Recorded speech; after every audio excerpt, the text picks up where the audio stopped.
Hello, audible ആണോ?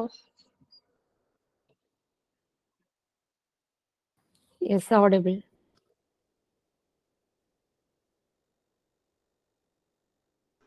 Okay. Respected faculty member and my dear friends, good evening all. Today is the sixth day of net coaching online class organized by Commerce Club, Department of Commerce, University of Kerala, Karavattam campus. Today we have two sessions. It gives me an immense pleasure to introduce and welcome today's resource person, Miss Sreelekshmi JRF holder and research scholar of our department. I welcome Ms. Sreelekshmi for today's session on topic legal aspect of business. Uh, Hello.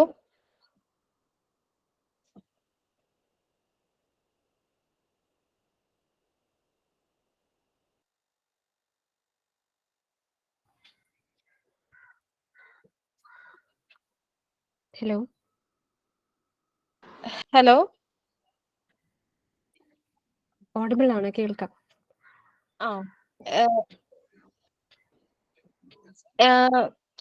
ഞാൻ പറഞ്ഞത് കേട്ടിനോ?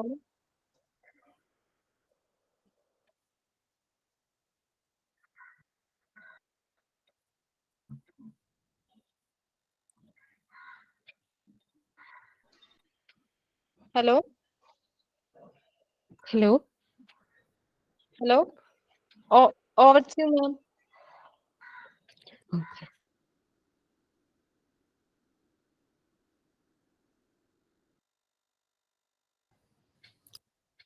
Screen visible ആണോ?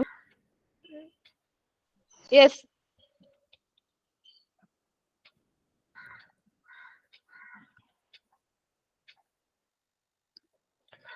Good evening. പിന്നെ paper 2 കോമേഴ്സിലെ unit 9 ആയിട്ടുള്ള legal aspects of business എന്നുള്ള ടോപ്പിക്കിലാണ് discuss ചെയ്യാൻ പോകുന്നത്.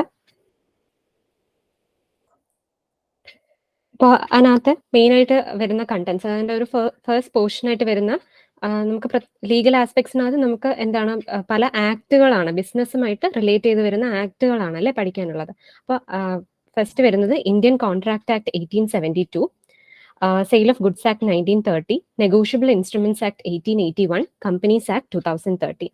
ഈ ഇത്രയും ആക്ട്സ് ആണ് ഈ ഒരു പ്രസന്റേഷനിൽ കവർ ചെയ്യുന്നത്. So the first act is Indian Contract Act. So for any act, there will be a particular year, the name in which it is known, and the year of passing. So Indian Contract Act 1872, it was passed on 1872, 25th April. Then പക്ഷെ അത് നിലവിൽ വരുന്നത് 1st September 1872 മുതലാണ്. അതിൻ്റെ ഒരു status പറഞ്ഞു കഴിഞ്ഞാൽ it is applicable all over India including Jammu and Kashmir.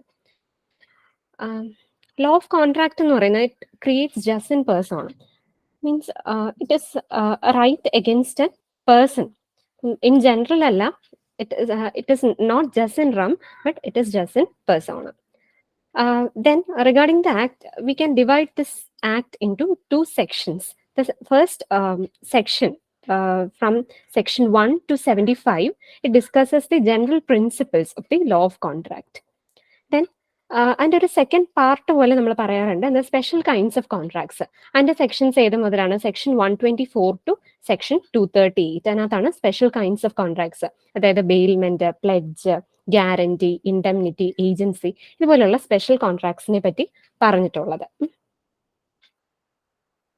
അപ്പൊ ഇതിന്റെ ഫസ്റ്റ് ഇന്ത്യൻ കോൺട്രാക്ട് ആക്ട് ആണ് അല്ലെ. അപ്പൊ എന്താണ് ആദ്യം contract?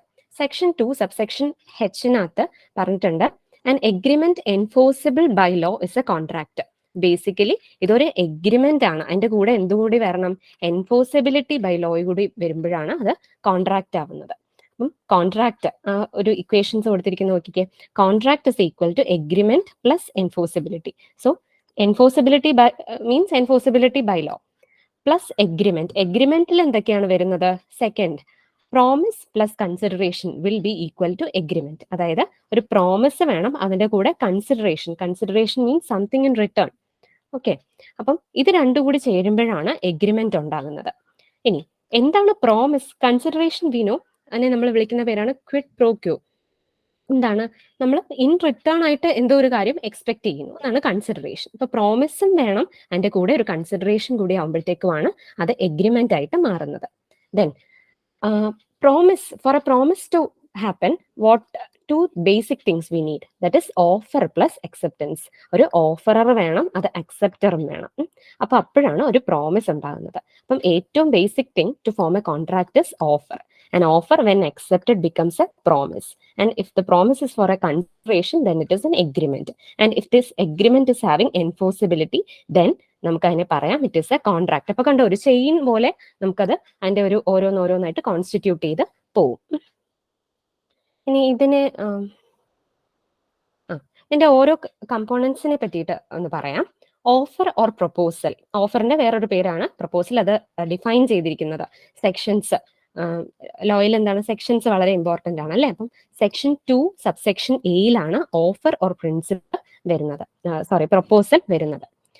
When one person signifies to another his willingness to do or abstain from doing anything, അതായത് ഒരാൾ, വൺ പേഴ്സൺ വേറൊരാളിനോട് പറയുകയാണ്, എന്താണ് പറയുന്നത്, അയാളുടെ വില്ലിങ്നെസ് ടു ഡു, ഒന്നെങ്കിൽ ചെയ്യാൻ, ഓർ അബ്സ്റ്റെയിൻ ഫ്രം ഡൂയിങ്, ചെയ്യാതിരിക്കാൻ ഉള്ള ഒരു വില്ലിങ്നെസ് പറയുന്നു. For what purpose, with a view to obtaining the assent of that other person, മറ്റേ ആളിന്റെ അസെന്റ്, സമ്മതം കിട്ടാൻ വേണ്ടിയിട്ടാണ് പറയുന്നത്. either to such act or abstinence, he is said to make a proposal. അപ്പൊ ഇത്രയും കാര്യങ്ങൾ ചേരുമ്പോഴത്തേക്കുമാണ് ഒരു പ്രൊപ്പോസൽ ഓർ ഓഫർ ഉണ്ടാകുന്നത്. Then second, acceptance and promise. Acceptance and promise എന്നാണ് കൊടുത്തിരിക്കുന്നത്. സെക്ഷൻ 2 സബ്സെക്ഷൻ ബിയിലാണ് അക്സെപ്റ്റൻസും പ്രോമിസും ഡിഫൈൻ ചെയ്തിരിക്കുന്നത്. അപ്പൊ അക്സെപ്റ്റൻസ് എന്താണ്, അതിന്റെ ഫസ്റ്റ് സെന്റൻസ് ആണ്, when the person to whom the proposal is made signifies his assent thereto.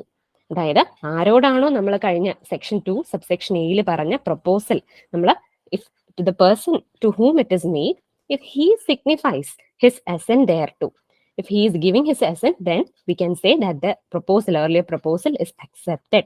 This is called acceptance. Then the next sentence will say about what is promise.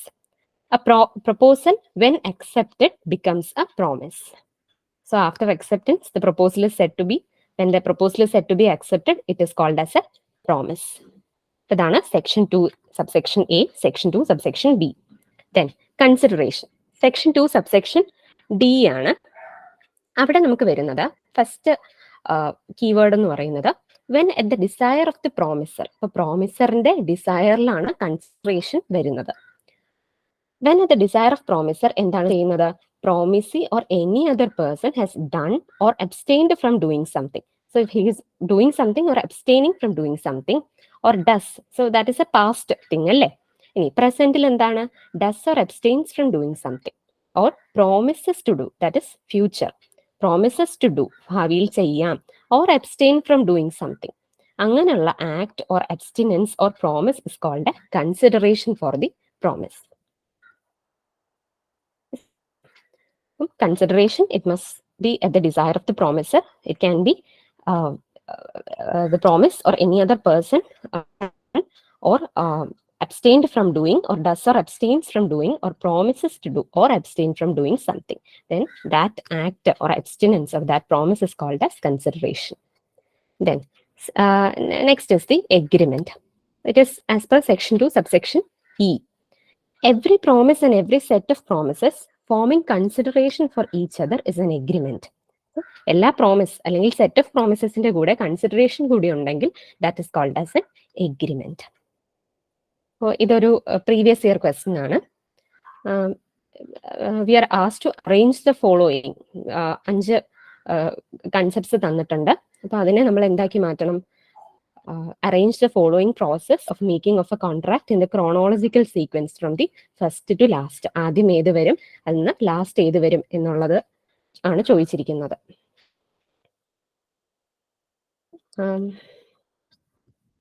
അപ്പോൾ അത്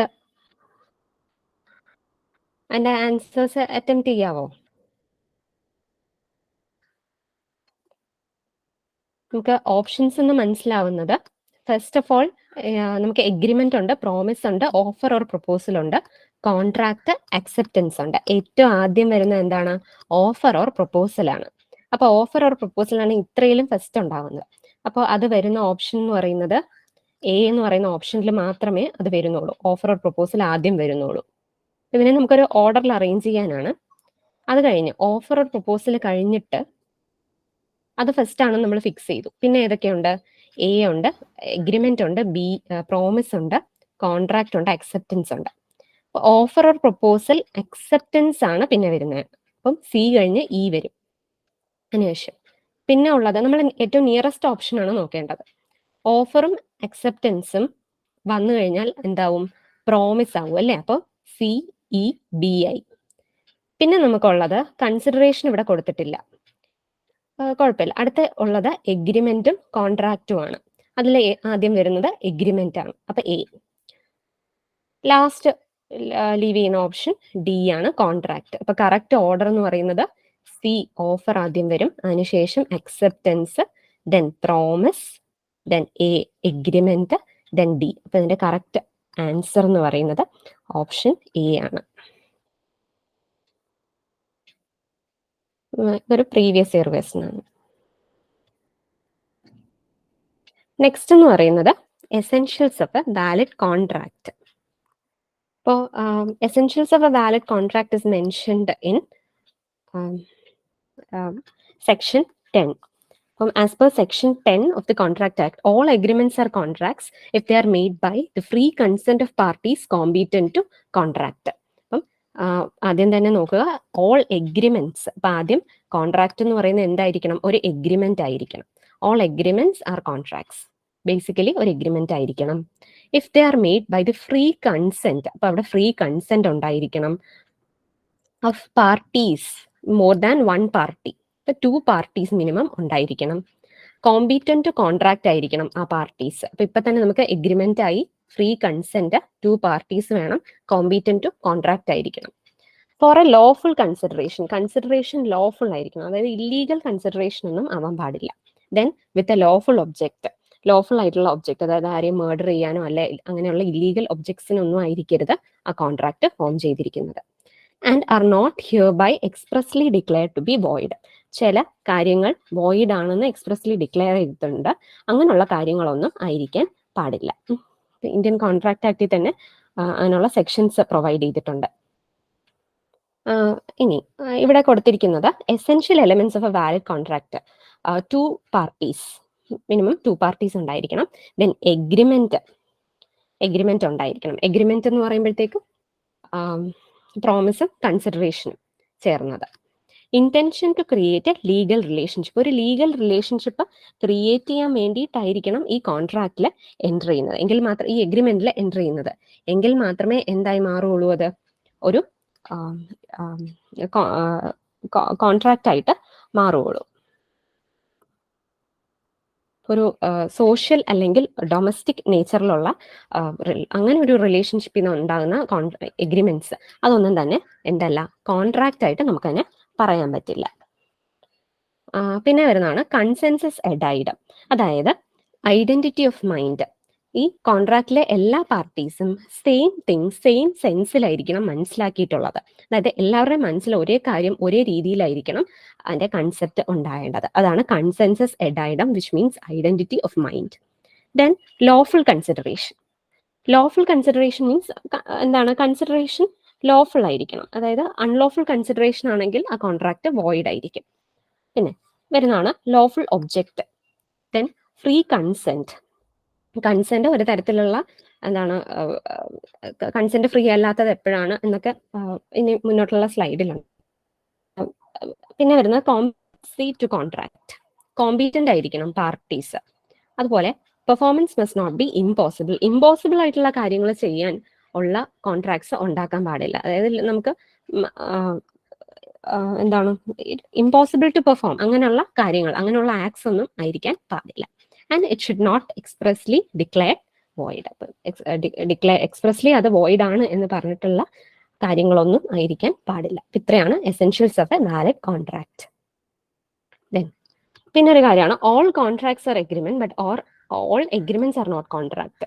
എല്ലാ കോൺട്രാക്റ്റും agreement ആണല്ലേ, because contract is equal to agreement plus enforceability by law.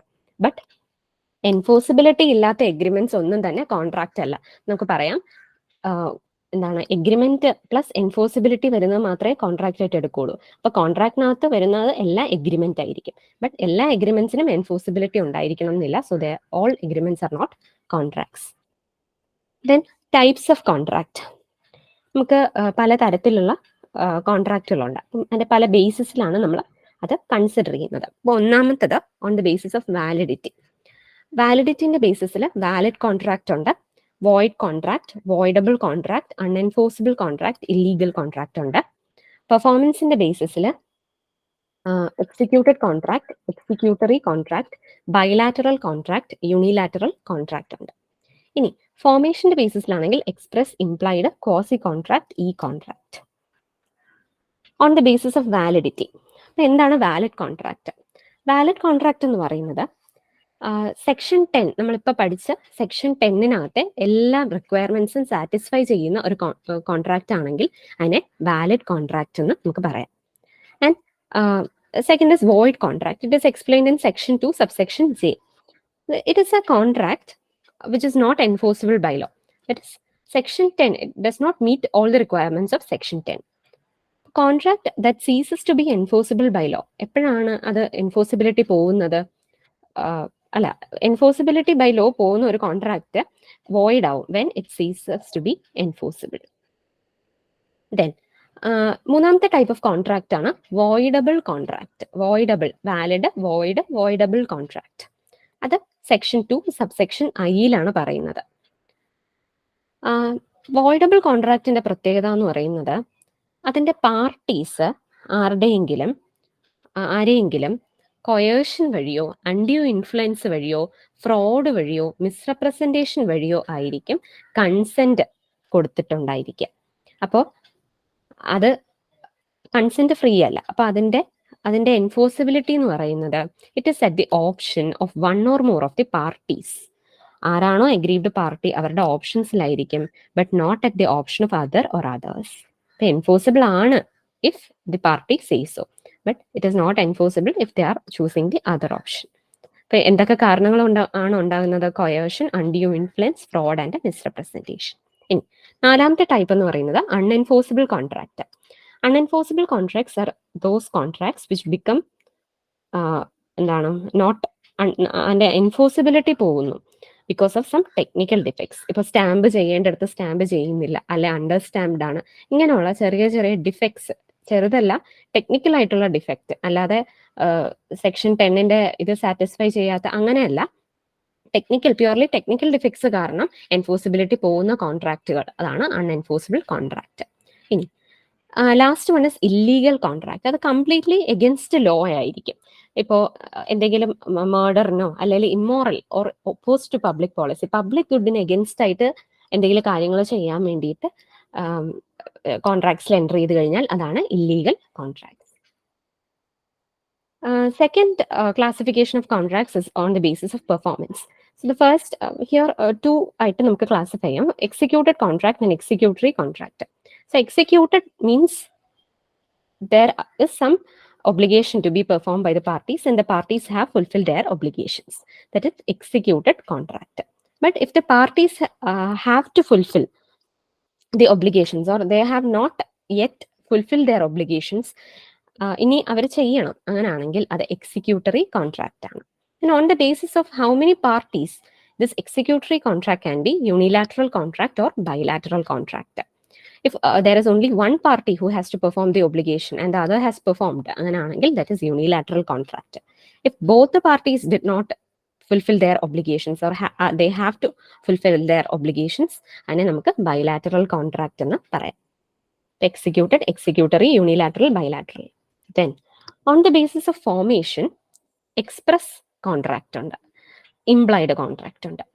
Express contract means express ആയിട്ട് അത് പറയുകയാണ്. Ether പറയാം, spoken ആയിരിക്കാം അല്ലെങ്കിൽ റിട്ടൺ ആയിരിക്കാം. എക്സ്പ്രസ്ലി സ്റ്റേറ്റ് ചെയ്യുന്നു കോൺട്രാക്ട്, അതാണ് express contract.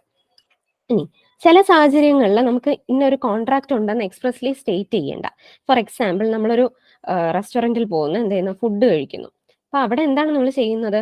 If we are having food, we are forming a contract. അപ്പൊ അത് അവിടെ നമ്മൾ എക്സ്പ്രസ് ആയിട്ട് കോൺട്രാക്ട് ആണ് എന്ന് പറയേണ്ട കാര്യമില്ല. It is implied there. കഴിച്ചു കഴിഞ്ഞാൽ എന്താണ്, ഫുഡ് കൊടുക്കണം. സോറി എന്താണ് പേ ചെയ്യണം അല്ലേ. അപ്പം action or behaviour or circumstances ആണ് അവിടെ എന്താണ് കോൺട്രാക്ട് ഉണ്ടാകുന്നത്. അപ്പം through action or behaviour or circumstances the contract is formed, that is implied contract. ഇനി മൂന്നാമത്തത് കോസി കോൺട്രാക്ട്. എന്ന് പറയുന്നത് ഇറ്റ് ഇസ് നമ്മുടെ മേലെ നിയമം ക്രിയേറ്റ് ചെയ്യുന്ന ഒരു കോൺട്രാക്ട് ആണ്, അല്ലാതെ നമ്മൾ എഴുതിയോ നമ്മളായിട്ടൊന്നും ചെയ്യണ്ട. But it is imposed by law. For example, നമുക്ക് എന്തെങ്കിലും കളഞ്ഞു കിട്ടിയാൽ നമ്മുടെ ഉത്തരവാദിത്വം എന്താണ്? റീസണബിൾ ആയിട്ടുള്ള സ്റ്റെപ്സ് എടുക്കണം, അതിന്റെ ഒറിജിനൽ ട്രൂ ഓണറിൽ എത്തിക്കാൻ ഉള്ള സ്റ്റെപ്സ് എടുക്കണം അല്ലേ. അപ്പൊ അതിൽ അയാളെ എത്തിക്കണം. അപ്പൊ അത് നമ്മുടെ മേലെ ഒരു കോൺട്രാക്റ്റ് ആണ്.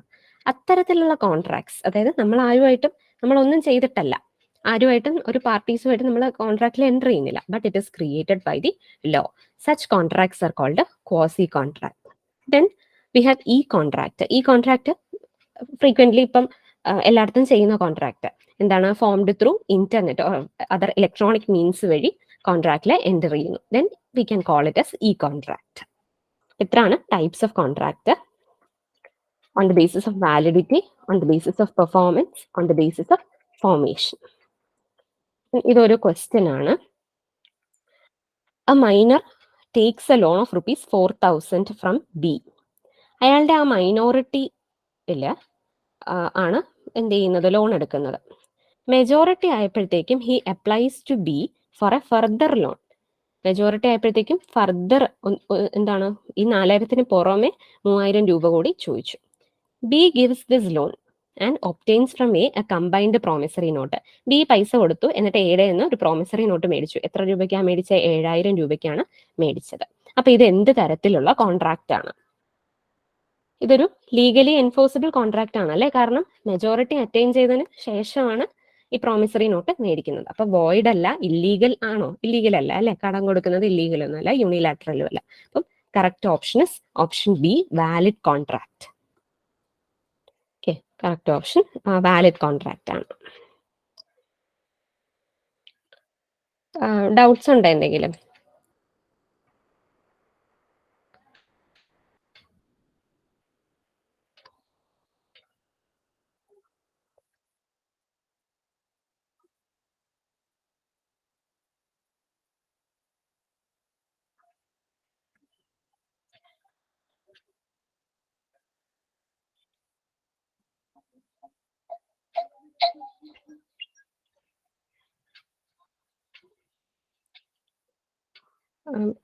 നെക്സ്റ്റിലോട്ട് പോവാം. ഓഫർ. അപ്പം ഓഫറിന്റെ കുറച്ചുകൂടി ഡീറ്റെയിൽ ആയിട്ടാണ് സെക്ഷൻ 2A ഇത് ഓൾറെഡി പറഞ്ഞാണ്. When one person signifies to another, അയാളുടെ willingness to do or abstain from doing anything with a view to obtaining assent of that person either to such act or abstinence he said to make a proposal. ഇപ്പൊ section 2 subsection A ആണ്. അപ്പൊ അതനുസരിച്ച് എന്തൊക്കെയാണ് essential elements of a offer? There must be 2 parties, minimum 2 parties വേണം അല്ലെ. One person signifies to another. So there is one person and there is another person. There must be 2 parties. Then മൂന്നാമത്തത്, offer must be made with the intention of creating a legal obligation. ഒരു legal obligation create ചെയ്യുക എന്നുള്ളൊരു ഉദ്ദേശത്തോടു കൂടി form ചെയ്ത എന്തായിരിക്കണം? Offer ആയിരിക്കണം. Then it must be communicated to the offeree. ആരാണോ ഓഫർ നടത്തുന്നത് അത് എന്ത് ചെയ്യണം? കമ്മ്യൂണിക്കേറ്റ് ചെയ്യണം. Offer must be made with a view to obtaining the assent of the offeree. അതായത് ഓഫറിയുടെ അസെന്റ്, സമ്മതം കിട്ടണം എന്നുള്ള നിലയ്ക്ക് ചെയ്യുന്നതാണ് എന്ത്? Offer must be made with a view to obtaining assent of offeree. Then invitation to offer എന്ന് പറയുന്നത് ഒരു ഓഫർ അല്ല. ഇപ്പൊ ഉദാഹരണത്തിന് കൊട്ടേഷൻസ്, അതുപോലെ ഗുഡ്സിന്റെ കാറ്റലോഗ്, ടെൻഡർ അഡ്വർടൈസ്മെന്റ്സ്, ഇങ്ങനെയൊക്കെയുള്ള കാര്യങ്ങൾ ഒരിക്കലും ഓഫറായിട്ട് പരിഗണിക്കാറില്ല. പകരം ഇത് ജസ്റ്റ് ഒരു ഇൻവിറ്റേഷൻ ടു ഓഫർ, അതായത് നമ്മൾ ഓഫർ ചെയ്യാൻ വേണ്ടിയിട്ട് നമുക്ക് ഒരു ഇൻവിറ്റേഷൻ തരുന്നതാണ്. അപ്പൊ ഇങ്ങനെയുള്ള കൊട്ടേഷൻസും കാറ്റലോഗും ഒന്നും ഒരിക്കലും ഓഫറായിട്ട് പരിഗണിക്കാറില്ല. Then an offer may involve a positive act or abstinence by the offeree. ഒരു പോസിറ്റീവ് എന്തെങ്കിലും ആക്ട് ചെയ്യുന്നതാകാം, അല്ലെങ്കിൽ എന്തെങ്കിലും ചെയ്യാതിരിക്കുന്നതാകാം, രണ്ടും വരാം. Then mere statement of intention is not offer. ഇപ്പോൾ എന്തെങ്കിലും ഒരു കാര്യം ചെയ്യണം എന്ന് പറയുന്നു, അതൊരിക്കലും ഓഫറിന് ഈക്വൽ അല്ല. ഓഫർ എന്ന് പറയുമ്പോഴത്തേക്കും ഇന്റൻഷൻ അല്ല, നമ്മൾ എന്താണ് കറക്റ്റ് ആയിട്ട് അത് സ്റ്റേറ്റ് ചെയ്യണം. അപ്പം ഇന്റൻഷൻ സ്റ്റേറ്റ് ചെയ്യുന്നത് ഓഫർ അല്ല. ഇത്തരം കാര്യങ്ങളാണ് ഓഫറിനകത്ത് ശ്രദ്ധിക്കേണ്ടത്. ഇനി കൈൻഡ്സ് ഓഫ് ഓഫർ ആണ്. പല തരത്തിലുള്ള ഓഫേഴ്സ് ഉണ്ട് അല്ലേ. സ്പെസിഫിക് ഓഫർ എന്ന് പറയുന്നത് ഇപ്പം ഒരു ഓഫർ എ ബിക്ക് ഓഫർ ചെയ്യുന്നു, അല്ലെങ്കിൽ എ ഒരു ഗ്രൂപ്പ് ഓഫ് സ്റ്റുഡൻസ് അല്ലെങ്കിൽ ഇന്ന ഒരു ക്ലാസ് ഏതെങ്കിലും 10th സ്റ്റാൻഡേർഡിലെ സ്റ്റുഡൻസിന് എന്തെങ്കിലും ഓഫർ നടത്തുന്നു. അങ്ങനാണെങ്കിൽ an offer made to a particular person or group of പേഴ്സൺസിന് മാത്രം കൊടുക്കുന്ന ഓഫർ, അതാണ് സ്പെസിഫിക് ഓഫർ. അപ്പൊ അത് അവർക്ക് മാത്രമേ അക്സെപ്റ്റ് ചെയ്യാൻ പറ്റൂ. ഇനി സെക്കൻഡ് എന്ന് പറയുന്നത് ജനറൽ ഓഫർ ആണ്. General offer means offer made to public at large.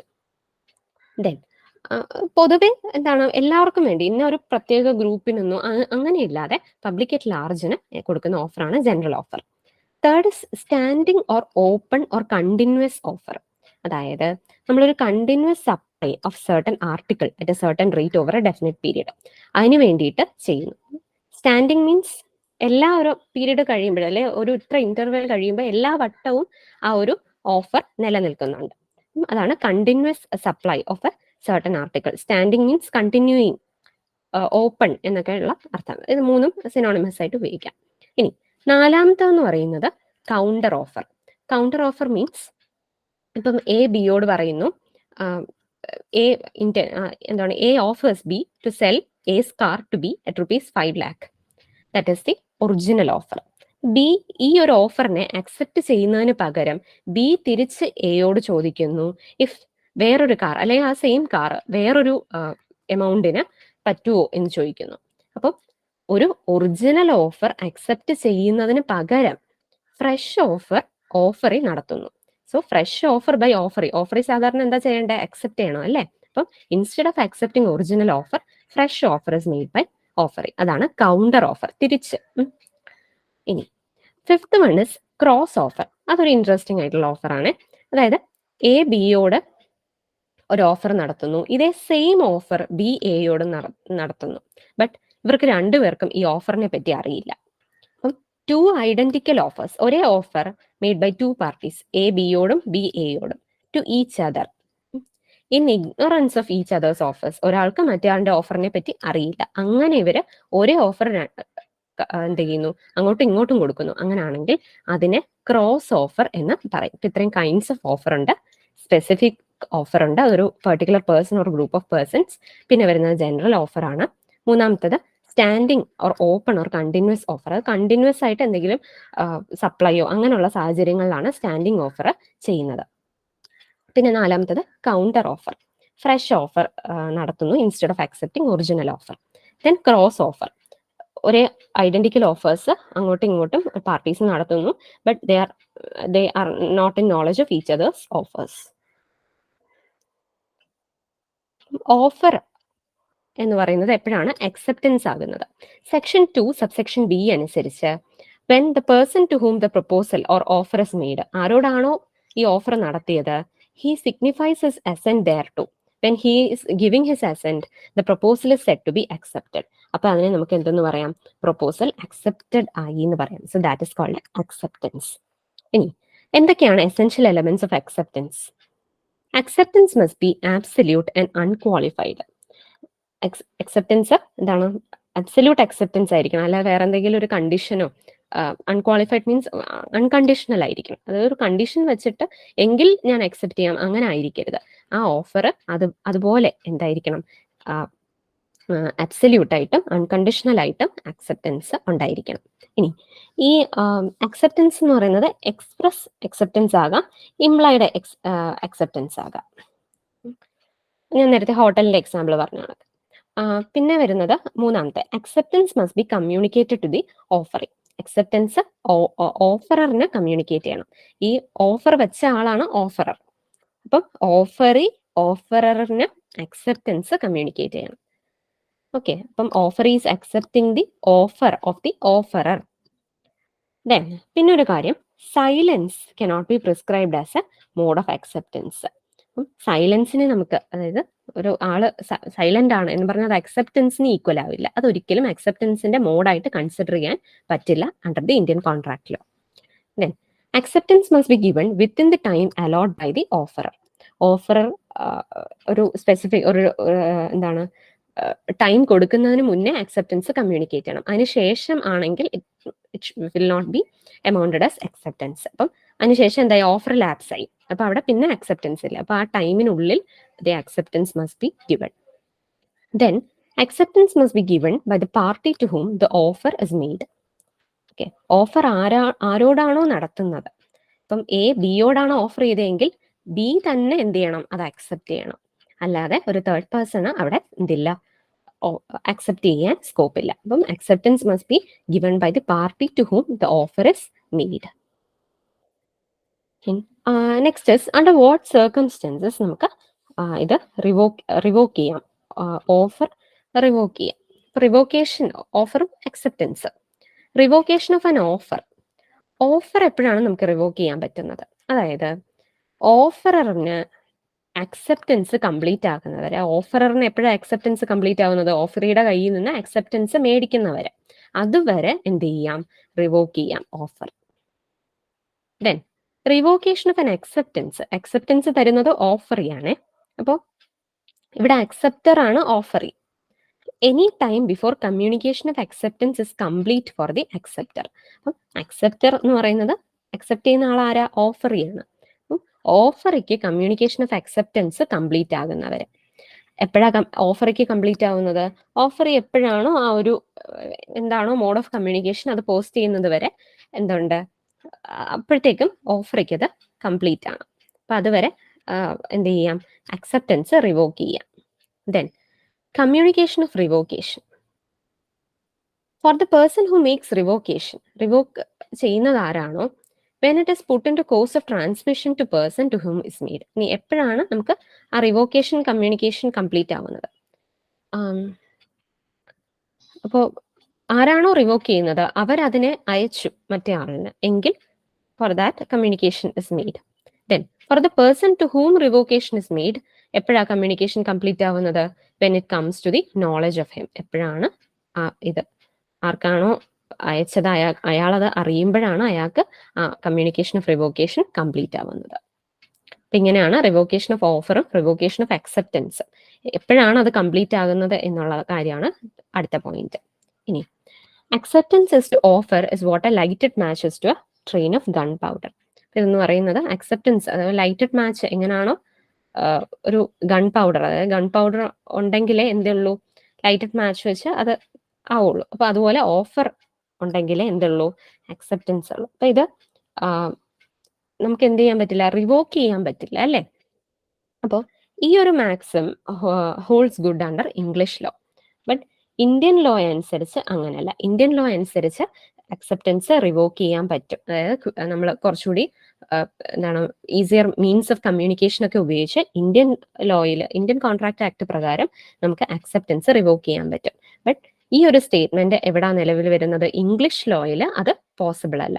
അതുകൊണ്ടാണ് ലൈറ്റഡ് മാച്ച്, നമ്മളൊരു ഗൺ പൗഡറിലോട്ട് ലൈറ്റഡ് മാച്ച് ഇട്ട് കഴിഞ്ഞാൽ പിന്നെ അതിന് ഒരു തിരിഞ്ഞ് നോട്ടമില്ല.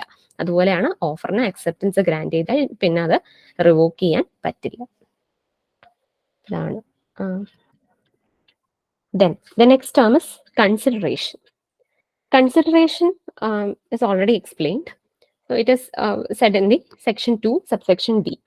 അപ്പോൾ ഇതിന് ഒരു എന്താണ് നമ്മൾ പറയുന്നതാണ് something in return, also known as quid pro quo. അപ്പൊ അതിനകത്ത് എന്താ ചെയ്യുന്നത്, when at the desire of promisor, promisee അല്ലെങ്കിൽ എനി അതർ പേഴ്സൺ, ശ്രദ്ധിക്കണം, പ്രോമിസി അല്ലെങ്കിൽ എനി അതർ പേഴ്സൺ, പ്രോമിസി ആകാം അല്ലെങ്കിൽ വേറെ ആര് വേണമെങ്കിലും ആവാം, has done or abstained from doing something, does or abstains, promises to do or abstain. അങ്ങനെയാണെങ്കിൽ അതിനെ നമുക്ക് കൺസിഡറേഷൻ എന്ന് പറയാം. അപ്പൊ ഇവിടെ എന്തൊക്കെ കാര്യങ്ങളുണ്ട്, ഫസ്റ്റ് തന്നെ ആ ഡെഫിനേഷന്റെ ഫസ്റ്റ് തന്നെ ഉണ്ട്, consideration must move at the desire of the promisor. Promisor തീരുമാനിക്കും what is the consideration. Then consideration may be given by promisee or any other person. പ്രോമിസിക്ക് കൺസിഡറേഷൻ കൊടുക്കാം, അല്ലെങ്കിൽ വേറെ ആർക്ക് വേണമെങ്കിലും കൺസിഡറേഷൻ കൊടുക്കാം. ഇതിനാണ് privity of consideration or stranger to consideration എന്ന് പറയുന്നത്. Then consideration must be lawful ആയിട്ടുള്ള ഒരു കൺസിഡറേഷൻ ആയിരിക്കണം. ബട്ട് ഇംഗ്ലീഷ് ലോ അനുസരിച്ച് consideration may be given by the promisee only. Promisee മാത്രമേ അല്ല പ്രോമിസിന്ന് മാത്രമേ കൺസിഡറേഷൻ മൂവ് ചെയ്യാവൂ. First point, consideration must move at the desire of the promisee only.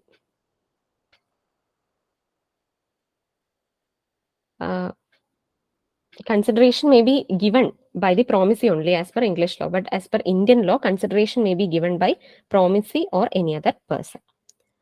Okay. ഇനി കൺസിഡറേഷൻ ലോഫുൾ ആയിരിക്കണം. ഒരു നിയമവശാൽ ഒരു ഒട്ടും ഇല്ലീഗൽ ആയിരിക്കാൻ പാടില്ല. അതുപോലെ റിയൽ ആൻഡ് ഇല്യൂസറി ആയിരിക്കണം. അതുപോലെ consideration must not be the performance of existing duties. ഇപ്പോൾ എന്തെങ്കിലും ഒരു ഗവൺമെന്റ് സർവന്റ്, അപ്പൊ അയാൾ നിലവിൽ ചെയ്തുകൊണ്ടിരിക്കുന്ന ഒരു ജോലി ചെയ്യാൻ അയാൾക്ക് കാശ് കൊടുക്കുന്നത്, അതെന്തല്ല, അതൊരിക്കലും ഒരു കോൺട്രാക്ട് അല്ല, ഒരു കൺസിഡറേഷൻ അല്ല. അപ്പം എക്സിസ്റ്റിംഗ് ഡ്യൂട്ടീസ് പെർഫോം ചെയ്യാൻ വേണ്ടി കൊടുക്കുന്ന ഇത് എന്തല്ല, കൺസിഡറേഷൻ ആയിട്ട് നമ്മൾ അതിനെ പരിഗണിക്കാൻ പറ്റില്ല. Then consideration need not be adequate. Adequate ആയിരിക്കണം എന്നില്ല. ഈവൻ സ്മോളസ്റ്റ് കൺസിഡറേഷൻ ഉണ്ടായിരുന്നാൽ മതി, ആഡിക്വേറ്റ് കൺസിഡറേഷൻ ആയിരിക്കണം എന്നില്ല. അതുപോലെ consideration may be past, present or future. പാസ്റ്റിൽ കൊടുത്തതിനെ കൺസിഡറേഷൻ ആയിട്ട് പരിഗണിക്കാം. Next is capacity to contract. Competency to contract എന്നും പറയാം. This is defined in section 11. അതായത് every who is of the age of majority, അതായത് മേജർ ആയിട്ടുള്ള ആർക്കും എന്ത് ചെയ്യാം, കപ്പാസിറ്റി ടു കോൺട്രാക്ട് ഉണ്ട്, according to the law to which he is subject. അതുപോലെ who is of sound mind ഉള്ള ആൾക്കും കോമ്പീറ്റന്റ് ടു കോൺട്രാക്ട് ആണ്. And is not disqualified from contracting by any law to which he is subject. ഒരു നിയമപ്രകാരവും എന്തല്ല, അയാൾ ഏത് നിയമപ്രകാരമാണോ subject ആകുന്നത് അതിലെന്തല്ല, ഡിസ്ക്വാളിഫൈഡ് ഫ്രം കോൺട്രാക്ടിങ് അല്ല. അപ്പം major section 3 of Indian Majority Act എന്താണ് മേജർ? 1875 ഇന്ത്യൻ മെജോറിറ്റി ആക്ടിന്റെ section, as per section 3, every person domiciled in the India attains majority on completion of 18 years of age. 18 വയസ്സാവുമ്പോഴത്തേക്കും എന്ത് പറ്റും, Indian domicile ആണെങ്കിൽ attains majority. So then he is competent to contract. Then persons of sound mind means he is competent to contract. Who are persons of unsound mind, അതായത് idiot, lunatics, drunken or intoxicated person. അതായത് who is called an idiot, permanently mentally unstable ആയിട്ടുള്ള ഒരാളിനെയാണ് idiot എന്ന് വിളിക്കുന്നത്. അപ്പൊ അയാളുമായിട്ട് എന്ത് കോൺട്രാക്റ്റിൽ enter ചെയ്താലും അത് void ആണ്. അതേസമയം ലുനാറ്റിക്സ് എന്ന് പറയുന്ന ആള് എന്താണ്, ഹീസ് ടെമ്പററി, ഇടയ്ക്കിടയ്ക്ക് എന്താണ്, അയാളുടെ ഒരു ഇൻസാനിറ്റി എന്ന് പറയുന്നത് ഇടയ്ക്കിടയ്ക്കാണ് അയാൾക്ക്. അപ്പം ഇയാളുടെ കോൺട്രാക്റ്റിലെ എൻഫോഴ്സിബിലിറ്റി എന്ന് പറയുന്നത് when during the period in which he's of sound mind അയാൾക്ക് കോൺട്രാക്റ്റിൽ എൻ്റർ ചെയ്യാം. ബട്ട് അൺസൗണ്ട് ആയി ഇരിക്കുന്ന സമയം അത് പെർമനന്റ് അല്ല. ലുനാറ്റിക്സിന് ഉണ്ടാകുന്ന മെന്റൽ എന്തെങ്കിലും സ്ട്രെയിൻ കൊണ്ട്, സ്ട്രെസ് കൊണ്ടൊക്കെ ഉണ്ടാകുന്ന പ്രോബ്ലംസ് ആയിരിക്കും. അങ്ങനെയുള്ള പ്രോബ്ലംസ് ഉള്ളവരാണ് ലുനാറ്റിക്സ് എന്ന് വിളിക്കുന്നത്. അപ്പൊ അവര് നോർമൽ ആയിരിക്കുന്ന സമയത്ത് കോൺട്രാക്റ്റിൽ എൻ്റർ ചെയ്യാം, അല്ലാത്ത സമയത്ത് എന്താണ്, കോൺട്രാക്റ്റിൽ എൻ്റർ ചെയ്യുന്നത് വോയിഡ് ആണ്. Same applies with drunken or intoxicated person. അവർക്കും ഈ ലുനാറ്റിക്സിനെ പോലെ തന്നെയാണ്. അപ്പൊ പെർമനന്റ്ലി വോയിഡ് ആർക്ക് മാത്രമേ ഉള്ളൂ, ഇഡിയറ്റിന് മാത്രമേ ഉള്ളൂ. Then persons not disqualified by law. Persons disqualified by law ആരൊക്കെയാണ്? ഏലിയൻ എനിമി, അതായത് നമ്മുടെ ഏതെങ്കിലും ദി കൺട്രീസ് ഇൻ വിച്ച് നമ്മളൊരു വാർ ഡിക്ലെയർ ചെയ്തിരിക്കുന്നു, അങ്ങനെയുള്ള ആൾക്കാർ. അപ്പൊ ഏലിയൻ ഫ്രണ്ട് ഉണ്ടാവാം, ഏലിയൻ എനിമി ഉണ്ടാവാം. ഏലിയൻ ഫ്രണ്ടുമായിട്ട് അതൊരു ഡിസ്ക്വാളിഫൈഡ് അല്ല, alien enemy is disqualified. Then foreign sovereign, convict, അതുപോലെ കോർപ്പറേഷൻസ് ആൻഡ് കമ്പനി, ഇൻസോൾവെന്റ്, ഇങ്ങനെയുള്ള ഇവരൊക്കെ പലവർക്ക് പല ഇതാണ് കേട്ടോ. ഇപ്പം ഫോർ എക്സാമ്പിൾ കൺവിക്റ്റിനാണെങ്കിൽ അയാൾ ഈ conviction period of convict means ഏതെങ്കിലും പണിഷ്മെന്റിൽ പോയിക്കൊണ്ടിരിക്കുന്ന ആൾക്കാർ, അങ്ങനെയുള്ളവർക്ക് ആ പീരീഡ് ഓഫ് പണിഷ്മെന്റ് കഴിയുമ്പോഴത്തേക്കും കോമ്പീറ്റന്റ് കോൺട്രാക്ട് ആവും, അവർക്ക് എൻ്റർ ചെയ്യാം. അതുപോലെ ഇൻസോൾവെൻസി എന്നാണോ അത് മാറുന്നത് അന്ന് എന്ത് ചെയ്യാം, കോൺട്രാക്റ്റിൽ എൻ്റർ ചെയ്യാം. ഇങ്ങനെയൊന്നും അല്ലാത്ത ആൾക്കാരായിരിക്കണം, മേജർ ആയിരിക്കണം, സൗണ്ട് മൈൻഡ് ആയിരിക്കണം, നോട്ട് ഡിസ്ക്വാളിഫൈഡ് ബൈ ലോ ആയിരിക്കണം. ഈ 3 കണ്ടീഷൻസും സാറ്റിസ്ഫൈ ആണെങ്കിൽ നമുക്ക് പറയാം കോമ്പീറ്റന്റ് ടു കോൺട്രാക്ട് ആണെന്ന്. കുറച്ച് എക്സെപ്ഷൻസ് ഒക്കെ ഉണ്ട്, എന്നാലും this is the general idea regarding competency to contract. Then next is free consent. അതായത് two or more persons are said to be in consent when they agree upon the same thing in the same sense. അതായത് ഒരു കാര്യം ഒരേ രീതിയിൽ ആണ് അവർ മനസ്സിലാക്കുന്നത് എന്നുണ്ടെങ്കിൽ that is free consent. Section 13. Section 14 അനുസരിച്ച് എപ്പോഴൊക്കെയാണ് ഫ്രീ കൺസെന്റ് ഉണ്ടാകുന്നത്? When it is not caused by, ഈ 5 കാര്യങ്ങൾ കൊണ്ടല്ല കൺസെന്റ് ഉണ്ടായത് എങ്കിൽ ഫ്രീ കൺസെന്റ് എന്ന് പറയാം. അപ്പൊ ഈ 5 കാര്യങ്ങൾ ഉണ്ടെങ്കിൽ അവിടെ ഫ്രീ കൺസെന്റ് ഇല്ല. ഈ 5 കാര്യങ്ങൾ ഉണ്ടെങ്കിൽ കോൺട്രാക്ട് വാലിഡ് അല്ല. അപ്പം എന്തൊക്കെയാണ് 5 കാര്യങ്ങൾ? Coercion 15, 16, 17, 18. Coercion, undue influence, fraud, misrepresentation. Then last mistake. Coercion section 15 അതിനകത്ത് എന്താണ് വരുന്നതെന്ന് പറഞ്ഞാൽ committing or threatening to commit any act. അതായത് ഇന്ത്യൻ പീനൽ കോഡ് ഫോർബിഡ് ചെയ്യുന്ന, ചെയ്യരുത് എന്ന് പറയുന്ന എന്തെങ്കിലും കാര്യം ചെയ്യുമെന്നോ അല്ലെങ്കിൽ ചെയ്യുകയോ ചെയ്യുമെന്ന് ത്രെട്ടൻ ചെയ്യുകയോ ചെയ്യുന്നു. Or second is unlawful detaining of any property. എന്തെങ്കിലും പ്രോപ്പർട്ടി എന്താണ് എന്താ അൺലോഫുൾ ആയിട്ട് ഡീറ്റെയിൻ ചെയ്യുന്നത്, പിടിച്ച് വെച്ചിരിക്കുന്നു.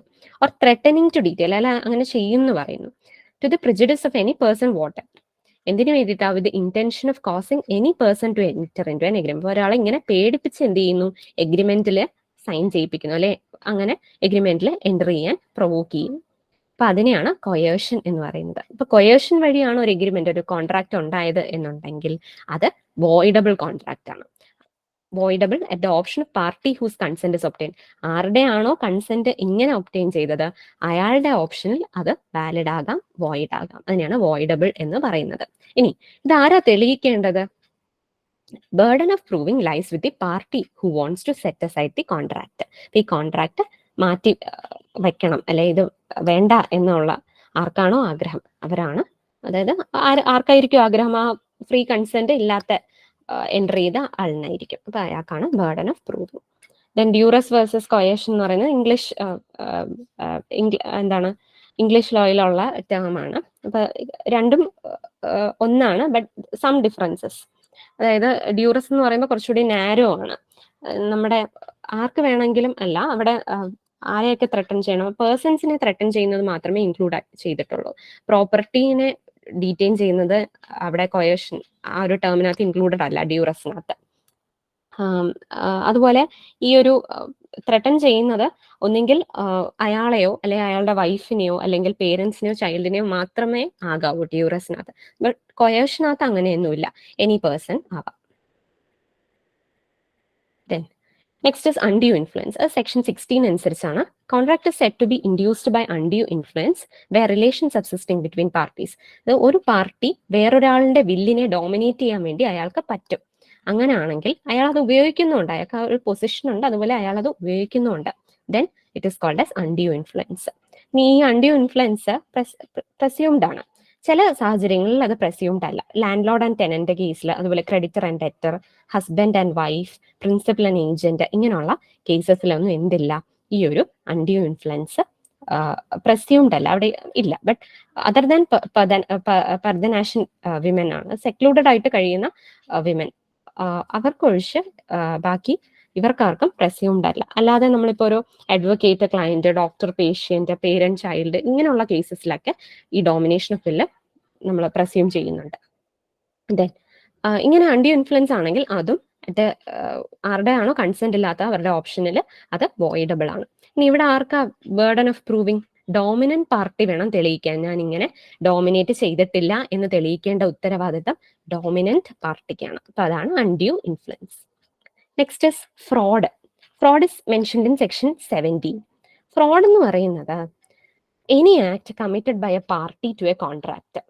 ഒന്നെങ്കിൽ പാർട്ടി കമ്മിറ്റ് ചെയ്യുന്നു, അല്ലെങ്കിൽ വിത്ത് ഹിസ് കന്നൈവൻസ്, അയാളുടെ അറിവോടുകൂടി ചെയ്യും, അല്ലെങ്കിൽ അയാളുടെ ഏജന്റ് ചെയ്യും. എന്താ ചെയ്യുന്നത്? വിത്ത് ഇന്റന്റ് ടു ഡിസീവ്, വേറൊരു പാർട്ടിയെ ചതിക്കുക, അല്ലെങ്കിൽ അങ്ങനെ അയാളെ കോൺട്രാക്റ്റിൽ എൻറ്റർ ചെയ്യാൻ പ്രേരിപ്പിക്കുക എന്നുള്ള ലക്ഷ്യത്തോടു കൂടി എന്തെങ്കിലും കാര്യങ്ങൾ ചെയ്താൽ അതാണ് ഫ്രോഡ്. അപ്പൊ അത് എന്തൊക്കെ രീതി വഴി ചെയ്യാം? ഫോൾസ് സ്റ്റേറ്റ്മെന്റ് ഓഫ് ഫാക്ട്, അതായത് എന്തെങ്കിലും തെറ്റായ കാര്യം നമുക്ക് തെറ്റാണെന്ന് അറിയാം, എന്നിട്ട് നമ്മൾ ആ കാര്യം പറയുന്നു, അതാണ് ഫോൾസ് സ്റ്റേറ്റ്മെന്റ് ഓഫ് ഫാക്ട്. പിന്നെ ആക്റ്റീവ് കൺസീൽമെന്റ്, നമ്മൾ പറയേണ്ട സാഹചര്യത്തിൽ നമ്മൾ പറയുന്നില്ല, അതാണ് active concealment of A fact. നമ്മൾ മറച്ചു വെക്കുന്നു, കൺസീൽ ചെയ്യുന്നു.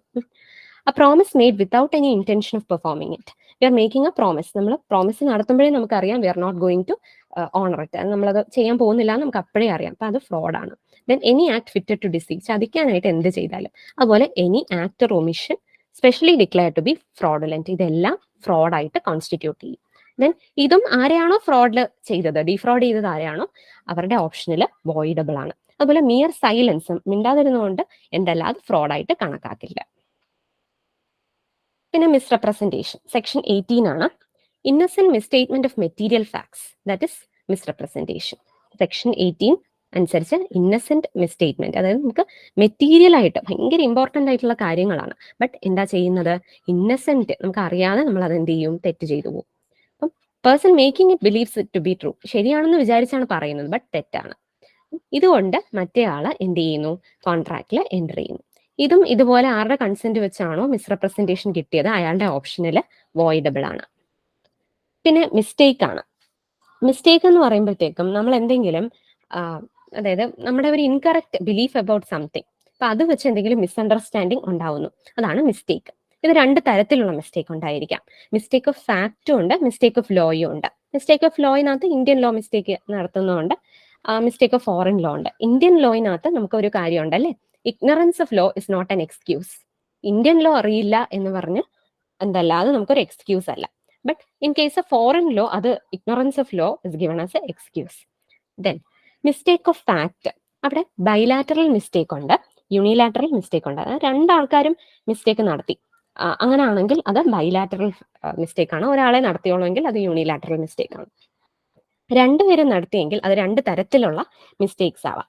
ഒന്നെന്ന് പറയുന്നത് mistake about subject matter, subject മാറ്ററിന്റെ എക്സിസ്റ്റൻസിനെ പറ്റിയോ ടൈറ്റിലിനെ പറ്റിയോ. ഇപ്പൊ സബ്ജക്ട് മാറ്റർ എന്ന് പറയുമ്പോൾ ഇപ്പം ഒരു കോൺട്രാക്ട് ഓഫ് സെയിൽ ആണെങ്കിൽ ഗുഡ്സ് ആണ് അവിടുത്തെ സബ്ജക്ട് മാറ്റർ. അപ്പൊ അതിന്റെ എക്സിസ്റ്റൻസിനെ പറ്റിയോ ടൈറ്റിലിനെ പറ്റിയോ ക്വാളിറ്റിയെ പറ്റിയോ ക്വാണ്ടിറ്റിയെ പറ്റിയോ അല്ലെങ്കിൽ പ്രൈസിനെ പറ്റിയോ ഒക്കെ നമുക്ക് എന്ത് ചെയ്യാം, മിസ്റ്റേക്ക് നടത്താം. അതാണ് mistake of subject matter.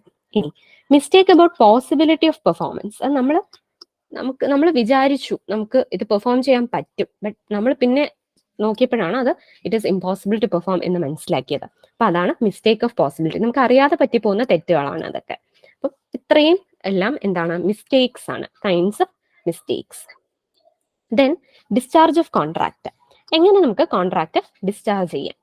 Termination of contractual relation between parties to a contract, അതായത് നമ്മൾ അവിടെ റൈറ്റും ഒബ്ലിഗേഷനും ഒക്കെ കഴിഞ്ഞു. ഇതാണ് ഡിസ്ചാർജ് ഓഫ് കോൺട്രാക്ട് കൊണ്ട് ഉദ്ദേശിക്കുന്നത്. Next is modes of discharge of contract, എങ്ങനെയൊക്കെ നമുക്ക് ഡിസ്ചാർജ് ചെയ്യാം. First is performance, then agreement, operation of law, lapse of time, impossibility of performance, material alteration, breach of contract. അപ്പൊ ആദ്യം പെർഫോമൻസ് ആണ്, discharge by performance. എങ്ങനെ നമുക്ക് performance വഴി ചെയ്യാം, അതായത് നമ്മൾ ആ കോൺട്രാക്ട് പ്രകാരം ചെയ്യേണ്ട കാര്യം ചെയ്യുന്നു, that is called as discharge by performance. Parties to contract fulfil their obligations. ഇവിടെ ആക്ച്വൽ പെർഫോമൻസ് ഉണ്ടാവാം, അതായത് പാർട്ടീസ് അവരുടെ പെർഫോമൻസ് നടത്തുന്നു, അല്ലെങ്കിൽ അറ്റംപ്റ്റഡ് പെർഫോമൻസ് ഓർ ടെൻഡർ. എന്താ അറ്റംപ്റ്റഡ് പെർഫോമൻസ്, അതായത് കോൺട്രാക്റ്റില് ആരാണോ ചെയ്യേണ്ടത്, പ്രോമിസർ ഉള്ള എന്താണ് ചെയ്യേണ്ടത് അയാളത് ചെയ്യാമെന്ന് പറയുന്നു, ബട്ട് പ്രോമിസ് പറയുന്നു വേണ്ട. ഇപ്പം എ ബിക്ക് കാറ് വിൽക്കുകയാണെങ്കിൽ എ പറയുന്നു സെല്ല് ചെയ്യാം, but B refuses to accept, then it is called as attempted performance. അപ്പൊ പിന്നെ ഇനി എ വിൽക്കണ്ട, കോൺട്രാക്ട് ഇസ് ഓവർ. അപ്പൊ ഇതാണ് discharge by performance. Then discharge by agreement നടത്താം, അതായത് ഒരു എഗ്രിമെന്റ്, അതായത് രണ്ടുപേരും കൂടി എഗ്രി ചെയ്ത് കൺസെന്റോട് കൂടി ഡിസ്ചാർജ്. അത് 6 തരത്തിലുണ്ട്. ഫസ്റ്റ് ഇസ് നൊവേഷൻ, അതൊക്കെ നല്ല ഇൻട്രസ്റ്റിംഗ് ആയിട്ടുള്ള ടേംസ് ആണ്. Novation means substitution of an existing contract by a new contract. Novation എന്താണ്, ഒരു ന്യൂ കോൺട്രാക്ട് വരുന്നു, പഴയ കോൺട്രാക്ട് മാറി ഒരു പുതിയ കോൺട്രാക്ട് വരുന്നു. അപ്പൊ പഴയ കോൺട്രാക്ട് പോയി, അതിന്റെ റൈറ്റ്സ് ആൻഡ് ഡ്യൂട്ടീസ് ഒക്കെ പോയി. അപ്പോൾ ന്യൂ കോൺട്രാക്ടിന്റെ റൈറ്റ്സ് ആൻഡ് ഡ്യൂട്ടീസ് ആണ് ഇവിടെ വരുന്നത്. അപ്പൊ അതാണ് നൊവേഷൻ. ദെൻ ഓൾട്ടറേഷൻ, പേരിൽ നിന്ന് തന്നെ അറിയാം അല്ലേ, ഓൾട്ടർ ചെയ്യുന്നു, ചേഞ്ച് ചെയ്യുന്നു, ടേംസ് ഓഫ് കോൺട്രാക്ട് ചേഞ്ച് ചെയ്യുന്നു, ദാറ്റ് ഇസ് ഓൾട്ടറേഷൻ. ദെൻ റെസിഷൻ, റെസിഷൻ കൊണ്ട് ഉദ്ദേശിക്കുന്നത് ക്യാൻസലേഷൻ ഓഫ് ദി കോൺട്രാക്ട് ആണ്, അതായത് ഏതെങ്കിലും ഒരു പാർട്ടി അല്ലെങ്കിൽ all the parties R cancelling. Fourth is remission. Remission എന്ന് പറഞ്ഞു കഴിഞ്ഞാൽ ഇപ്പം എ ബിക്ക് 5,000 റുപ്പീസ് കൊടുക്കാനുണ്ടെന്ന് വിചാരിക്കും. എ പറയുന്നു, അപ്പൊ അവിടുത്തെ കൺസിഡറേഷൻ 5,000. ബി പറയുന്നു ഇറ്റ് ഇസ് ഓക്കെ, അല്ലെങ്കിൽ നമുക്ക് ഇതൊരു 3000 സെറ്റിൽ ചെയ്യാമെന്ന് പറയുന്നു. അപ്പം 5000 ആയിരുന്നത് 3000 ആയി. അപ്പൊ എന്താ അവിടെ നിന്ന് മനസ്സിലാവുന്നത്? Accepting a lesser consideration than agreed in the contract. അപ്പം അങ്ങനെ നമ്മൾ കോൺട്രാക്ട് അവസാനിപ്പിക്കുകയാണെങ്കിൽ that is called a remission. Remission, accepting a lesser consideration than agreed in the contract. Then fifth is waiver. Waiver means loan waiver എന്നൊക്കെ കേട്ടിട്ടുണ്ട്. അപ്പൊ എന്താ അതുകൊണ്ട് ഉദ്ദേശിക്കുന്നത്? ആർക്കാണോ അത് പെർഫോമൻസ് ക്ലെയിം ചെയ്യാൻ റൈറ്റ് ഉള്ള ആള് പറയുന്നു കുഴപ്പമില്ല, ഗിവിങ് അപ്പ്, വേണ്ടാന്ന് വെക്കുന്നു. അപ്പൊ അതാണ് വേവർ. എന്താണ് പ്രോമിസ്, അതായത് പ്രോമിസറിന്റെ കയ്യിൽ നിന്ന് വാങ്ങാൻ അയാൾക്ക് റൈറ്റ് ഉണ്ട്, ബട്ട് അയാൾ വേണ്ടാന്ന് വെക്കുന്നു. ഇനി sixth one is major. Major എന്ന് പറയുമ്പോഴത്തേക്കും 2 ലെവലിലുള്ള റൈറ്റ്, ഒരു ഇൻഫീരിയർ റൈറ്റും സുപ്പീരിയർ റൈറ്റും കൂടി ഒരുമിച്ചാവുന്നു. അപ്പൊ സുപ്പീരിയർ റൈറ്റ് മാത്രമേ ഉള്ളൂ ഇനി. ഉദാഹരണത്തിന് എന്താണ്, ഇപ്പം പേഴ്സൺ ഒരു റെന്റഡ് ഹൗസിലാണ് ഇരിക്കുന്നത് എന്ന് വിചാരിക്കും. അപ്പം അയാൾ ഒരു ലാൻഡ് ലോഡും ടെനന്റും ആയിരിക്കും അല്ലേ. ഇനി അയാൾ ആ ഹൗസ് തന്നെ പർച്ചേസ് ചെയ്യുകയാണെങ്കിൽ, if the tenant purchases the house, the rented house, then അയാൾ നോ ലോങ്ങർ എ ടെനന്റ്. അയാൾ ആരായി മാറി? ലാൻഡ് ലോഡായി മാറി. ഇനി അയാൾ വാടക കൊടുക്കണോ? അപ്പൊ അവിടെ ആ കോൺട്രാക്ട് തീർന്നു. അപ്പൊ അവിടെ ഇൻഫീരിയർ റൈറ്റ് സുപ്പീരിയർ റൈറ്റിലോട്ട് മാറി. അതാണ് മേജർ. ഇത്രയും ആണ് ഡിസ്ചാർജ് ബൈ എഗ്രിമെന്റ്. പല തരത്തിൽ എഗ്രിമെന്റ് ഉണ്ടാക്കാം. അപ്പൊ അതനുസരിച്ച് ഈ 6 ടൈപ്പ് ഉണ്ട്. പിന്നെ വരുന്ന 2 ടേംസ് ആണ് അക്കോർഡും satisfaction. It is used in English law. അതായത് അക്കോർഡ് എന്ന് പറഞ്ഞാൽ നേരത്തെ റെമിഷൻ പറഞ്ഞില്ലേ, അപ്പം അതിന്റെ വേറെ പേരാണ് അക്കോർഡ് എന്ന് പറയുന്നത്. Promise to accept lesser amount, അതാണ് അക്കോർഡ്. ജസ്റ്റ് ഒരു പ്രോമിസിനെയാണ് അക്കോർഡ് എന്ന് വിളിക്കുന്നത്. ഇനി ഈ പ്രോമിസ് ചെയ്ത പൈസ യഥാർത്ഥത്തിൽ പേയ്മെന്റ് നടത്തുമ്പോഴത്തേക്കും it is called satisfaction. So that is accord and satisfaction. It is related with the remission. English ലോയിൽ യൂസ് ചെയ്യുന്ന കൺസെപ്റ്റ്സ് എന്താണ്? അക്കോർഡും satisfaction. Next, discharge by operation of law. അതായത് നിയമപ്രകാരം ലോ അനുസരിച്ച് കോൺട്രാക്ട് ഡിസ്ചാർജ് ചെയ്തതായിട്ട് കണക്കാക്കും. ഏതൊക്കെ സാഹചര്യങ്ങളാണ്? Death of the promisor. ഇത് ഉള്ള സാഹചര്യം ഇപ്പൊ എന്തെങ്കിലും പേഴ്സണൽ സ്കിൽസ് ഒക്കെ ഇൻവോൾവ് ചെയ്യുന്ന കോൺട്രാക്ട് ആണോ, അല്ലെ ഇപ്പൊ ഒരു ആക്ടർ ഒരു കോൺട്രാക്റ്റിൽ എൻ്റർ ചെയ്തിരിക്കുന്നു, അപ്പൊ അയാളുടെ ആ ഒരു ആക്ടിങ് സ്കിൽ ഒരു പേഴ്സണൽ സ്കില്ലാണ് അല്ലെ, അതുണ്ടെങ്കിലേ ആ കോൺട്രാക്ട് നടത്താൻ പറ്റും. അപ്പം ഓൺ ദ ഡെത്ത്, അപ്പൊ ഇങ്ങനെയുള്ള ആർട്ട്, അതായത് ഇപ്പം എന്തെങ്കിലും ഒരു ശില്പി അല്ലെങ്കിൽ ഒരു പെയിന്റർ, അവർക്കൊക്കെ എന്താണ് ഈ ഒരു ഇത് ബാധകമാണ്. അപ്പൊ ഡെത്ത് ഓഫ് പ്രോമിസർ ഉണ്ടെങ്കിൽ by operation of law contract is discharge. Second one is insolvency. Insolvency വഴിയും കോൺട്രാക്ട് ഡിസ്ചാർജ് ചെയ്തതായിട്ട് കണക്കാക്കാം. ബട്ട് എന്തുകൊണ്ടാ? ഇൻസോൾവെന്റ് ആയിട്ടുള്ള ആള് is not competent to contract. ഇനി നാലാമത്തതാണ് discharge by lapse of time. അതായത് ഇപ്പം ലിമിറ്റേഷൻ ആക്ട്, അതായത് ഡെറ്റിനൊക്കെ ഇത്ര വർഷം കഴിഞ്ഞാൽ പിന്നെ അത് ചോദിക്കാൻ പാടില്ല എന്നുണ്ട്. അപ്പൊ അതാണ് അതിനകത്ത് വരുന്നതാണ് ഈ discharge by lapse of time ഒക്കെ. ആ കോൺട്രാക്ട് ഇത്ര വർഷത്തിനകം പെർഫോം ചെയ്യണം എന്ന് പറഞ്ഞിട്ടുണ്ട്. അപ്പൊ അത് കഴിയുമ്പോഴത്തേക്കും പിന്നെ no longer that contract exist. Then discharge by impossibility of performance. ഈ ഇമ്പോസിബിലിറ്റി ഓഫ് പെർഫോമൻസ് 2 തരത്തിലുണ്ട്. ഇനിഷ്യൽ ഇമ്പോസിബിലിറ്റി എന്ന് പറഞ്ഞാൽ ആദ്യമേ ഇമ്പോസിബിൾ ആണ്. ഇപ്പം ഉദാഹരണത്തിന് bringing the stars from heaven, it is A initial, നമുക്ക് എന്താണ്, it is impossible. Then second എന്ന് പറയുന്നത് സബ്സിക്വന്റ് ഓർ സൂപ്പർവീനിങ് ഇമ്പോസിബിലിറ്റി. നമ്മൾ കോൺട്രാക്റ്റിൽ എൻ്റർ ചെയ്യാൻ നേരം പറ്റും, നമുക്ക് ആ കോൺട്രാക്ട് ഫുൾഫിൽ ചെയ്യാൻ പറ്റും, ബട്ട് പിന്നീട് നമുക്ക് എന്താ അത് ചെയ്യാൻ പറ്റില്ല. അപ്പൊ അതാണ് destruction of subsequent or supervening impossibility എന്ന് പറയുന്നത്. അപ്പൊ ഇത് ഏതൊക്കെ രീതിയിൽ സംഭവിക്കാം? ഒന്ന്, ഡിസ്ട്രക്ഷൻ ഓഫ് സബ്ജക്ട് മാറ്റർ. ഇപ്പൊ എന്തെങ്കിലും ഒരു ഹോഴ്സിനെ വിൽക്കാം എന്നായിരുന്നു എന്ന് വിചാരിക്കുക. ഹോഴ്സ് എന്തായി? On death of the horse what happens? ആ ഒരു സബ്ജക്ട് മാറ്ററേ ഇല്ലാതായി. അപ്പം അതാണ്. അപ്പൊ അവിടെ നമുക്ക് പിന്നെ at the time of contract നമുക്ക് പറ്റുമായിരുന്നു, പെർഫോമൻസ് പറ്റുമായിരുന്നു. After that, subsequent to that എന്താണ്, നമുക്കത് പറ്റുന്നില്ല. അപ്പൊ അത് സബ്സിക്വന്റ് ഓർ സൂപ്പർവീനിങ് ഇമ്പോസിബിലിറ്റി ആണ്. പിന്നെ വരുന്നത് non existence or non occurrence of a particular state of thing. Then change of law, declaration of war, death or personal incapacity, ഇതൊക്കെ subsequent or supervening ഇമ്പോസിബിലിറ്റിക്ക് എക്സാമ്പിൾസ് ആണ്. ഇതൊക്കെ കൊണ്ടാണ് ഇത് ഉണ്ടാവുന്നത്. ദെൻ ഒരു ക്വസ്റ്റ്യൻ ആണ്, a contract is discharged by supervening impossibility under which of the following circumstances?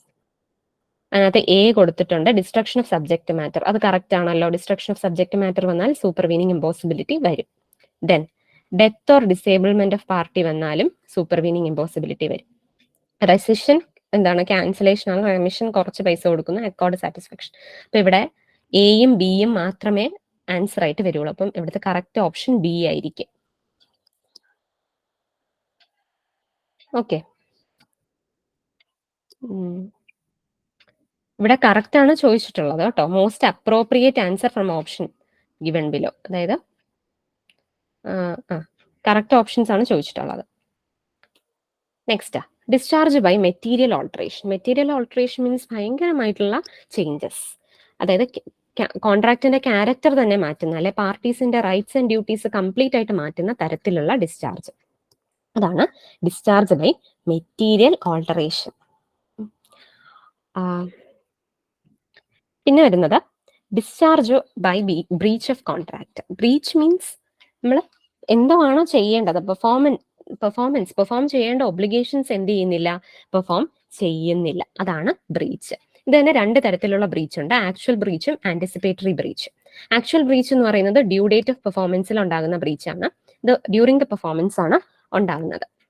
അല്ല, ഇത് ആക്ച്വൽ ബ്രീച്ച് രണ്ട് തരത്തിലുണ്ടാവാം. On the due date of പെർഫോമൻസും ബ്രീച്ച് ഉണ്ടാവാം, അല്ലെങ്കിൽ ഡ്യൂറിംഗ് പെർഫോം ചെയ്തുകൊണ്ടിരിക്കുമ്പോഴും ബ്രീച്ച് ഉണ്ടാവും. സെക്കൻഡ് എന്ന് പറയുന്ന ആന്റിസിപ്പേറ്ററി ബ്രീച്ച്. നേരത്തെ നമുക്ക് അത് മനസ്സിലാവും, before the due date obligation fulfil ചെയ്യില്ല എന്ന് മനസ്സിലാവും. അപ്പൊ അതാണ് anticipatory breach. Remedies for breach of contract. വളരെ ഇമ്പോർട്ടന്റ് ആയിട്ടുള്ള ഒരു ഏരിയ ആണ് remedies for the breach of contract. അതിനകത്ത് എന്താ ചെയ്യുന്നത്, എന്തൊക്കെ റെമഡീസ് ആണ് ബ്രീച്ച് ഉണ്ടായി കഴിഞ്ഞാൽ എഗ്രീവ്ഡ് പാർട്ടിക്ക് എന്തൊക്കെ കാര്യങ്ങൾ ചെയ്യാം. ഒന്നാമത്തത് suit for rescission. Rescission means contract complete ആയിട്ട് ക്യാൻസൽ ചെയ്യാനുള്ള എന്താണ് പെറ്റിഷൻ കൊടുക്കുക. Second, suit for specific performance. ചില സാഹചര്യങ്ങളിൽ നമ്മൾ അത് ലോ വെച്ച് നമുക്ക് ആ ചെയ്യാത്ത ആളിനെ കമ്പൽ ചെയ്ത് ചെയ്യിപ്പിക്കാൻ പറ്റും. അതാണ് suit for specific performance. Then next, suit for injunction. Injunction എന്ന് പറഞ്ഞാൽ സ്റ്റേ ഒക്കെ മേടിക്കുന്നില്ലേ, ഒരാളിനെ എന്തെങ്കിലും ചെയ്യാൻ, അയാൾ എന്തെങ്കിലും ചെയ്യില്ല എന്ന് പറഞ്ഞ കാര്യം അയാൾ ചെയ്യുന്നു, അപ്പൊ അതിനെ നമുക്ക് തടഞ്ഞു വെക്കാം. അതാണ് suit for injunction. Suit for quantum meruit. Quantum meruit എന്ന് പറഞ്ഞു കഴിഞ്ഞാൽ ക്വാണ്ടം മെറിറ്റ്, അതായത് ആസ് മച്ച് ആസ് ഏൺഡ്. നമ്മൾ എന്തെങ്കിലുമൊക്കെ വർക്ക് ഒക്കെ ചെയ്തു കഴിഞ്ഞാൽ payment in proportion to the work done, അത് വാങ്ങിച്ചെടുക്കാൻ. നമ്മൾ ഫുൾ വർക്ക് ചെയ്തില്ല എങ്കിൽ എത്ര നമ്മൾ ചെയ്തോ അതിനുള്ള പേയ്മെന്റ് വാങ്ങിയെടുക്കാനുള്ള പെറ്റിഷൻ.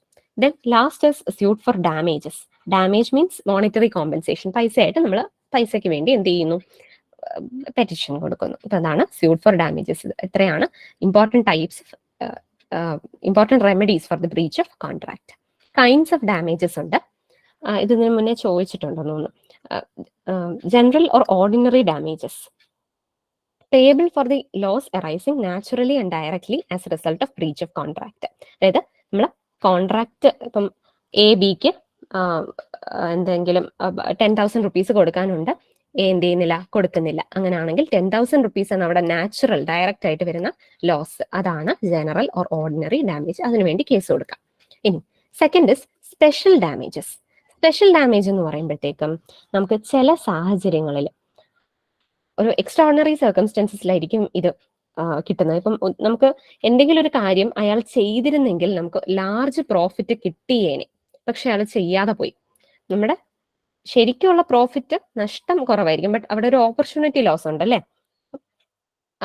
അതാണ് അത് നമ്മൾ ഇവിടുന്ന് വാങ്ങിയെടുക്കാൻ നോക്കുന്നത്. അതാണ് സ്പെഷ്യൽ ഡാമേജ് എന്ന് പറയുന്നത്. അത് ഹ്യൂജ് എമൗണ്ട് ഒക്കെ ആയിരിക്കും. Then nominal damages. Nominal means, നോമിനലിന്റെ വാക്കിന്റെ അർത്ഥം നെയിം സേക്ക്, പേരിന് വേണ്ടി. അതായത് ഇതെന്തിനാ മേടിക്കുന്നത്, വളരെ കുറച്ച് എമൗണ്ട് ആയിരിക്കും, ബട്ട് ഇത് മേടിക്കുന്നത് എനിക്കിത് വാങ്ങാനുള്ള, അല്ലെങ്കിൽ എനിക്ക് ഇങ്ങനെയുള്ള ഒരു റൈറ്റ് ഉണ്ട് എന്ന് അതർ പാർട്ടിനെ അറിയിക്കാൻ വേണ്ടിയിട്ടാണ് നോമിനൽ ഡാമേജ് വാങ്ങുന്നത്. വളരെ കുറച്ച് എമൗണ്ട് ആയിരിക്കും, but the purpose is to establish right of party to claim damages. Then fourth is exemplary or punitive or vindictive damages. Vindictive damages അതാണ്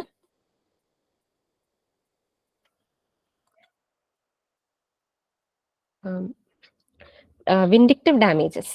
അപ്പൊ അത് ഒരു കോമ്പൻസേറ്റ് ചെയ്യാൻ വേണ്ടിയിട്ടല്ല, പകരം ആ ഒരു ഡീഫോൾട്ട് ചെയ്ത പാർട്ടിയെ പണിഷ് ചെയ്യാൻ വേണ്ടി. പ്യൂണിറ്റീവ് മീൻസ് പണിഷിങ്, അതിന് വേണ്ടിയിട്ടുള്ള ഡാമേജ് ആണ് exemplary or punitive or vindictive damages. അപ്പൊ അത് ചില കേസിൽ മാത്രം ഇപ്പം മാരി ചെയ്യാം എന്ന് പറഞ്ഞിട്ട് അത് ബ്രീച്ച് വരുത്തുന്നു, അല്ലെങ്കിൽ ചെക്ക് ഡിസോണർ ചെയ്യുന്നു, ഇതൊക്കെയാണ് an examples. Then fifth is liquidated damages and penalty. അത് വരുന്നത് നമ്മളിപ്പോൾ എന്തെങ്കിലും നേരത്തെ എഗ്രി ചെയ്യും, ഞാൻ ഇന്നത് ചെയ്തില്ലെങ്കിൽ ഇത്ര സം ഡാമേജ് ആയിട്ട് കൊടുക്കാമെന്ന് നേരത്തെ എഗ്രി ചെയ്യുന്നു. If specified sum represent fair and genuine pre estimate damages likely to result due to breach. അങ്ങനെയാണ് ആ എമൗണ്ടിനെയാണ് ലിക്വിഡേറ്റഡ് ഡാമേജ് എന്ന് പറയുന്നത്. അത് പ്രൊപ്പോർഷനേറ്റ് ആണെങ്കിൽ ലിക്വിഡേറ്റഡ് ഡാമേജ്. ഇനി ഡാമേജിന് അതൊരു ഡിസ്പ്രപ്പോർഷനേറ്റ് ആയിട്ടുള്ള എമൗണ്ട് ആണ് വാങ്ങുന്നത്, ഭയങ്കരമായിട്ട് എന്തെങ്കിലും ഒരു നമുക്ക് ഒരു ലോജിക് ഇല്ലാത്ത എമൗണ്ട് ആണ് വാങ്ങുന്നതെങ്കിൽ it is called as penalty. Okay, ഇത്ര കൈൻഡ്സ് ഓഫ് ഡാമേജസ്. ഇതൊരു ക്വസ്റ്റ്യൻ ആണ്. നോക്കിക്കേ, ഓർഡിനറി ഡാമേജസ് കൊടുത്തിട്ടുണ്ട്.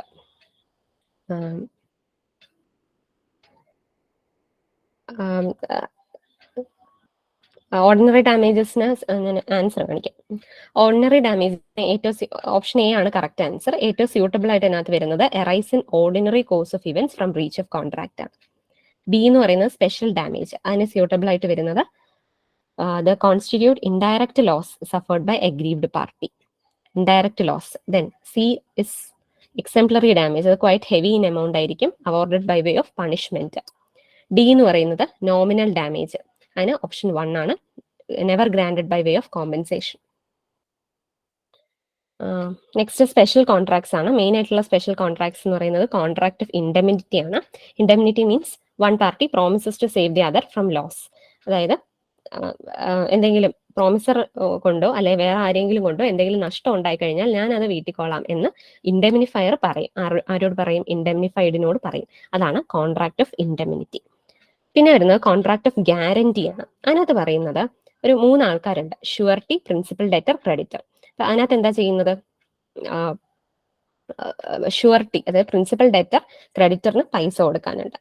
What happens is that if in case principal debtor does not makes default, then surety will be liable to pay the amount. അതാണ് contract of guarantee. Then contract of bailment ഒരു special contract ആണ്.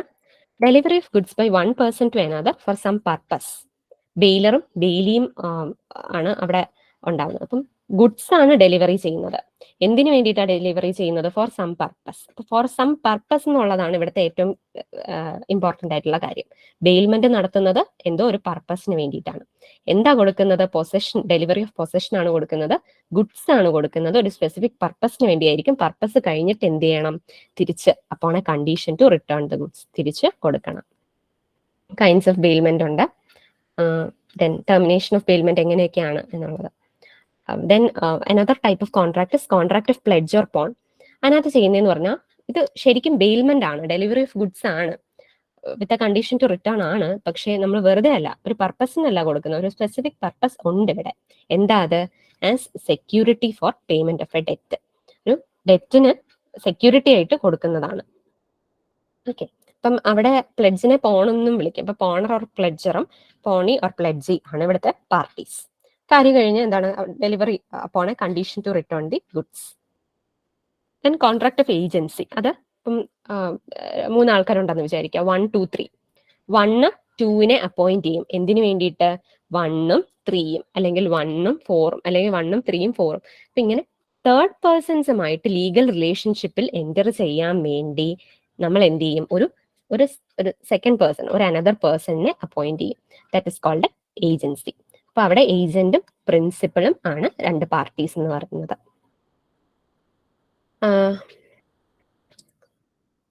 പിന്നെ ഇതൊരു creation of ഏജൻസിയാണ്. അതായത് express agency നമുക്ക് express ആയിട്ട് ഉണ്ടാവാം, ഇംപ്ലൈഡ് ഏജൻസി എഗ്രിമെന്റ് ഉണ്ടാവാം. ഏജൻസി ബൈ എസ്റ്റോപ്പൽ ഉണ്ടായിരിക്കാം, ഏജൻസി ബൈ ഹോൾഡിംഗ് ഔട്ട് ഉണ്ടായിരിക്കാം, ഏജൻസി ബൈ നെസസിറ്റി. അതിന്റെ ഒരു ക്വസ്റ്റൻ ആണ്. അതായത് ചില സാഹചര്യങ്ങളിൽ person is compelled to act as agent of another due to extra ordinary circumstances. അപ്പം മറ്റേ ആൾ അറിയുന്നില്ല ഇയാൾ തന്റെ ഏജന്റ് ആയിട്ട് വർക്ക് ചെയ്യുന്നത്. അപ്പൊ എന്തെങ്കിലും എക്സ്ട്രാ ഓർഡിനറി സർക്കംസ്റ്റൻസസിലാണ് അങ്ങനെയുള്ള ഏജൻസി ഉണ്ടാകുന്നത്. Agency by operation, agency by ratification. Slide share ചെയ്യാം. ദെൻ ടെർമിനേഷൻ ഓഫ് ഏജൻസി നേരത്തെ പറഞ്ഞ സിമിലർ ഗ്രൗണ്ട്സ് തന്നെയാണ്. എന്താണ്? എഗ്രിമെന്റ് വഴിയോ പാർട്ടീസിനെ ടെർമിനേറ്റ് ചെയ്യാം, അല്ലെങ്കിൽ ഓപ്പറേഷൻ ഓഫ് ലോ വഴി ടെർമിനേറ്റ് ചെയ്യാം. പിന്നെ കോൺട്രാക്ട് ആക്ട് കഴിഞ്ഞാൽ ഏറ്റവും ഇമ്പോർട്ടൻ്റ് ആയിട്ട് വരുന്ന ഒരു ആക്ടാണ് സെയിൽ ഓഫ് ഗുഡ്സ് ആക്ട്. അത് വരുന്നത് 1930, 1 ജൂലൈ 1913 ആണ്, 1330ക്കാണ്. ഇനി ഇത് സെയിൽ ഓഫ് മൂവബിൾ ഗുഡ്സിന് മാത്രമാണ് സെയിൽ ഓഫ് ഗുഡ്സ് ആക്ട് വരുന്നത്. ഈ മൂവബിൾ ഗുഡ്സിന് ഇതിന് ഇൻക്ലൂഡഡ് അല്ല. ഇനി provisions of Indian contract act 1872 ഇതിനകത്ത് വരും. It also applies to contract of sale. ഇനി ഗുഡ്സ് എന്താണ് എന്നുള്ളൊരു ഡെഫിനിഷനകത്ത് ഇമ്പോർട്ടൻ്റ് ആയിട്ടുള്ള ഒരെണ്ണമുണ്ട്. സെക്ഷൻ 2 സബ്സെക്ഷൻ 7 അപ്പൊ ഇതിനകത്ത് every kind of movable property other than actionable claims, money in circulation, land, ഇതൊന്നും ഗുഡ്സ് അല്ല. അപ്പൊ മൂവബിൾ പ്രോപ്പർട്ടി ഗുഡ്സ് ആണെന്ന് നമുക്ക് മനസ്സിലാക്കാം. അതർ ദാൻ ഏതൊക്കെ? Actionable claims, money in circulation, land. ഇനി താഴെ ബട്ട് ഇൻക്ലൂഡ്സ് എന്തൊക്കെ ഗുഡ്സിനകത്ത് വരും? സ്റ്റോക്സ് ആൻഡ് ഷെയർസ് ഗുഡ്സ് ആണ്. ഗ്രോയിങ് ക്രോപ്സ്, ഗ്രാസ്, അതുപോലെ ഭൂമി, ലാൻഡിന്റെ നോട് അറ്റാച്ച് ചെയ്ത അല്ലെങ്കിൽ അതിന്റെ ഭാഗമായിട്ടുള്ള ഭൂമിയും എന്തായിട്ട് വരും? ഗുഡ്സ് ആയിട്ട് വരും. ദെൻ ടൈപ്സ് ഓഫ് ഗുഡ്സ്, 3 തരത്തിലുള്ള ടൈപ്സ് ഓഫ് ഗുഡ്സ് ഉണ്ട്. എക്സിസ്റ്റിംഗ് ഗുഡ്സ് ഉണ്ട്, ഫ്യൂച്ചർ ഗുഡ്സ് ഉണ്ട്, കണ്ടിജന്റ് ഗുഡ്സ് ഉണ്ട്. എക്സിസ്റ്റിംഗ് ഗുഡ്സ് മീൻസ് നമ്മളിപ്പോൾ കോൺട്രാക്റ്റിൽ എൻ്റർ ചെയ്യുമ്പോൾ ആ ഗുഡ്സ് ഉണ്ട്, നിലവിലുണ്ട്, അങ്ങനെയാണെങ്കിൽ അത് എക്സിസ്റ്റിംഗ് ഗുഡ്സ്. അത് തന്നെ സ്പെസിഫിക് ആകാം, അസർട്ടൈൻഡ് ആകാം, അൺഅസർട്ടൈൻഡ് ആകാം. നമ്മളിപ്പോൾ പോയി 1 kg ഓഫ് ആപ്പിൾ മേടിക്കുന്നു, നമ്മൾ തന്നെ സെലക്ട് ചെയ്ത് കൊടുക്കുന്നു. Then they are specific goods, goods identified and agreed upon at the time of contract. ഇനി അസർട്ടൈൻഡ് ഗുഡ്സ് എന്ന് പറഞ്ഞു കഴിഞ്ഞാൽ ഒരു 500 ആപ്പിൾസ് ഉണ്ടെന്ന് വിചാരിക്കാം. അതിനകത്തുനിന്ന് ഇത്ര, അതായത് അതിനകത്തെ ഈ ഒരു ലാർജർ ഗ്രൂപ്പിൽ നിന്ന് നമ്മൾ സെലക്ട് ചെയ്യുന്നു, ഒരു 100 എണ്ണം സെലക്ട് ചെയ്യുന്നു. That is ascertained goods. അത് ആഫ്റ്റർ കോൺട്രാക്ട് ഓഫ് സെയിൽ ആണ് നമ്മൾ അസർട്ടൈൻ ചെയ്യുന്നത്. ദെൻ അൺഅസർട്ടൈൻഡ് അതെന്ന് പറഞ്ഞു കഴിഞ്ഞാൽ 1000 ഉണ്ടല്ലോ, അപ്പൊ അതിന്റെ ഒരു 10 എണ്ണം അയച്ചാൽ മതി, അല്ലെങ്കിൽ 100 എണ്ണം അയച്ചാൽ മതി എന്ന് പറയുന്നു. That is unascertained goods. Then second is future goods. അത് നമ്മൾ കോൺട്രാക്ട് ഓഫ് സെയിൽ ഒക്കെ ഉണ്ടാക്കിയതിനു ശേഷം മാത്രമേ പ്രൊഡ്യൂസ് ചെയ്യുള്ളൂ. അതാണ് ഫ്യൂച്ചർ ഗുഡ്സ്. പിന്നെ വരുന്നത് കണ്ടിജന്റ് ഗുഡ്സ്. അത് എന്തെങ്കിലും ഒരു കണ്ടിജൻസി, ഇപ്പം ഈ ഷിപ്പ് വരുവാണെങ്കിൽ നമുക്ക് ഈ ഗുഡ്സ് സപ്ലൈ ചെയ്യാം, അങ്ങനെയൊക്കെയുള്ള കോൺട്രാക്ട്സ്. അപ്പൊ എന്തെങ്കിലും ഒരു കണ്ടിജൻസിനെ ഡിപ്പെൻഡ് ചെയ്ത് ആണ് അക്വസിഷൻ, അങ്ങനെയാണെങ്കിൽ കണ്ടിജന്റ് ഗുഡ്സ്. ദെൻ സ്റ്റിപ്പുലേഷൻസ്. സ്റ്റിപ്പുലേഷൻസ് എന്ന് പറഞ്ഞാൽ ജസ്റ്റ് ഒരു സ്റ്റേറ്റ്മെന്റ് ആണ്. 2 തരത്തിലുള്ള സ്റ്റിപ്പുലേഷൻസ് ഉണ്ട്, കണ്ടീഷനും വാറന്റി. ഇപ്പൊ ഒരു കോൺട്രാക്റ്റിന്റെ മെയിൻ കാര്യമാണ് ആ സ്റ്റിപ്പുലേഷൻ എങ്കിൽ അതിനെ കണ്ടീഷൻ എന്ന് വിളിക്കാം. അതേസമയം ഒരു കൊളാറ്ററൽ, ഒരു ഭാഗം മാത്രം എന്ന് നമുക്ക് പറയാം, അല്ല മെയിൻ ഒന്നുമല്ല, അങ്ങനെയാണെങ്കിൽ that is warranty. Condition breach ആയി കഴിഞ്ഞാൽ അഗ്രീവ്ഡ് പാർട്ടി ക്യാൻ റിപ്യൂഡിയേറ്റ്, ഒന്നെങ്കിൽ കോൺട്രാക്ട് വേണ്ടാന്ന് വെക്കുക, അല്ലെ ഡാമേജ് ക്ലെയിം ചെയ്യാം. ബട്ട് വാറന്റിക്ക് അങ്ങനെ പറ്റില്ല. നമുക്ക് ഡാമേജ് ക്ലെയിം ചെയ്യാനേ പറ്റും, കോൺട്രാക്ട് വേണ്ടാന്ന് വെക്കാനൊന്നും പറ്റില്ല. Then implied conditions, implied warranty ഉണ്ട്. Delivery of goods, actual delivery ഉണ്ട്, സിംബോളിക് ഡെലിവറി ഉണ്ട്, കൺസ്ട്രക്റ്റീവ് ഡെലിവറി ഉണ്ട്. ആക്ച്വൽ ഡെലിവറി മീൻസ് ആക്ച്വൽ ആയിട്ട് ഫിസിക്കലായിട്ട് ആ ഗുഡ്സ് കൈമാറുന്നു. ഇനി അങ്ങനെ പറ്റാത്ത സാഹചര്യങ്ങളിൽ എന്തെങ്കിലും ഒരു സിമ്പൽ, ഡോക്യുമെന്റ്സോ അങ്ങനെ എന്തെങ്കിലുമൊക്കെ കൈമാറുന്നു, അതാണ് സിംബോളിക് ഡെലിവറി.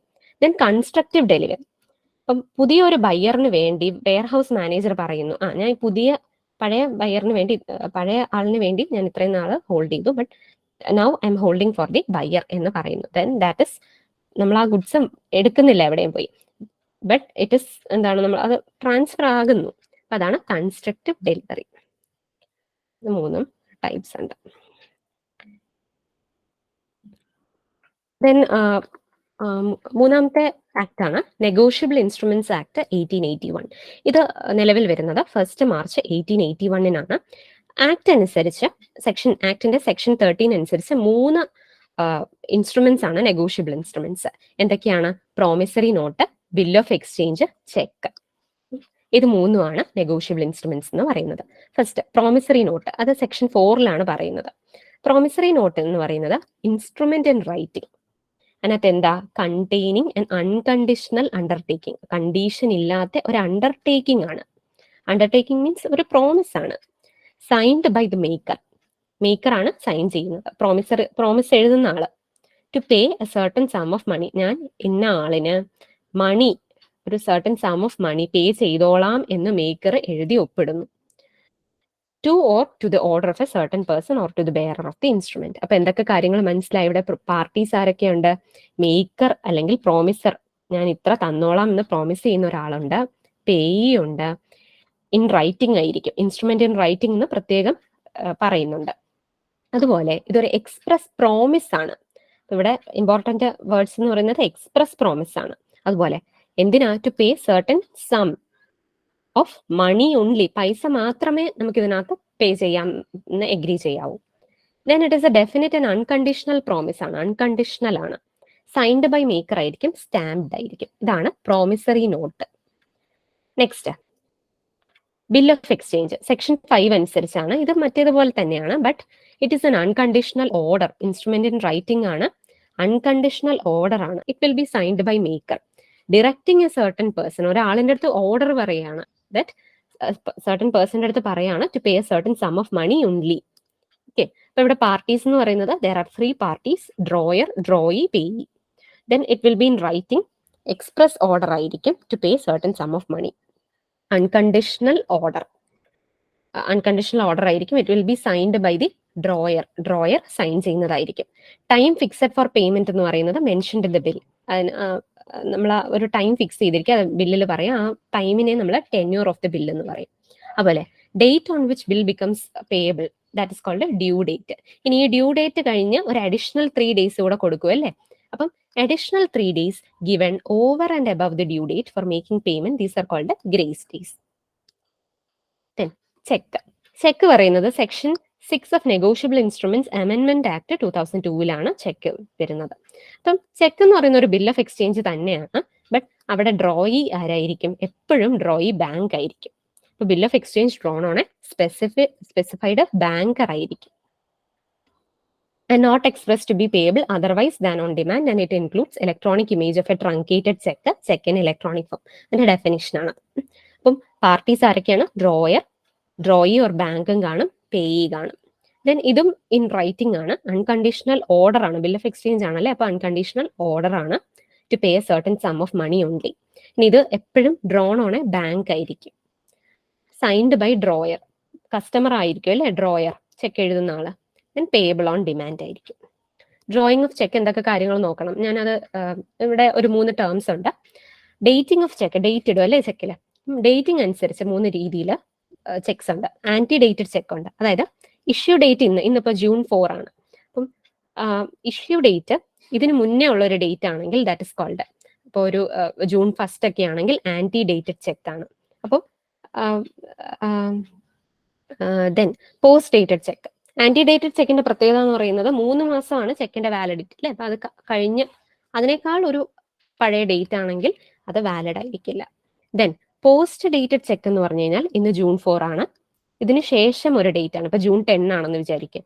അങ്ങനെയാണെങ്കിൽ June 10 മുതലേ എനിക്ക് എന്ത് ചെയ്യാൻ പറ്റൂ? എൻകാഷ് ചെയ്യാൻ പറ്റൂ. June 4 മുതൽ 10 വരെ 6 days ഉണ്ട്. Then stale check. Stale check means 3 മാസം കഴിഞ്ഞു വരെ ഡേറ്റ് എക്സീഡ് ചെയ്തു, അതാണ് സ്റ്റെയിൽ ചെക്ക്, വാലിഡ് അല്ല.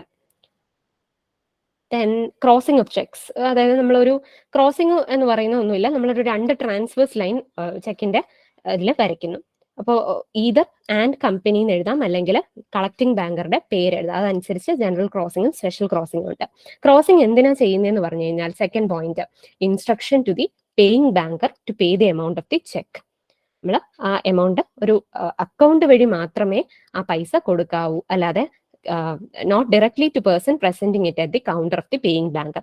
കൗണ്ടറിൽ അത് പ്രസന്റ് ചെയ്യുന്ന ആൾക്ക് കൊടുക്കരുത്, ബട്ട് അതിൽ ആരുടെയാണോ പേരുള്ളത്, പേരുള്ളതെന്നല്ല, അക്കൗണ്ട് ആരുടെ ആണോ അവർക്ക് കൊടുക്കാവൂ. ജനറൽ ക്രോസിംഗ് എന്ന് പറഞ്ഞാൽ എനി ബാങ്ക്, പേയ്ക്കേ കൊടുക്കാവുള്ളൂ കേട്ടോ. General crossing any bank where payee has account, പേയ്ക്ക് അക്കൗണ്ട് ഉള്ള ഏത് ബാങ്കിൽ വേണമെങ്കിലും കൊടുക്കാം. സ്പെഷ്യൽ ക്രോസിംഗ് ആണെങ്കിൽ അവിടെ ആ 2 വരയുടെ ഇടയ്ക്ക് ആ ബാങ്കിന്റെ പേര് കൂടി എഴുതും. അപ്പൊ ആ ബാങ്കിൽ മാത്രമേ, ആ അക്കൗണ്ടിൽ മാത്രമേ ആ എമൗണ്ട് കൊടുക്കാവൂ. അതാണ് സ്പെഷ്യൽ ക്രോസിംഗും ജനറൽ ക്രോസിംഗും. ദെൻ ഡിസോണർ ഓഫ് ചെക്ക്, അതായത് പേയ്മെന്റ് വേണ്ടി പ്രസന്റ് ചെയ്തപ്പോഴത്തേക്ക് എന്തില്ല, പേയ്മെന്റ് ചെയ്യുന്നില്ല. പല കാരണങ്ങളും കൊണ്ട് ഉണ്ടാവാം.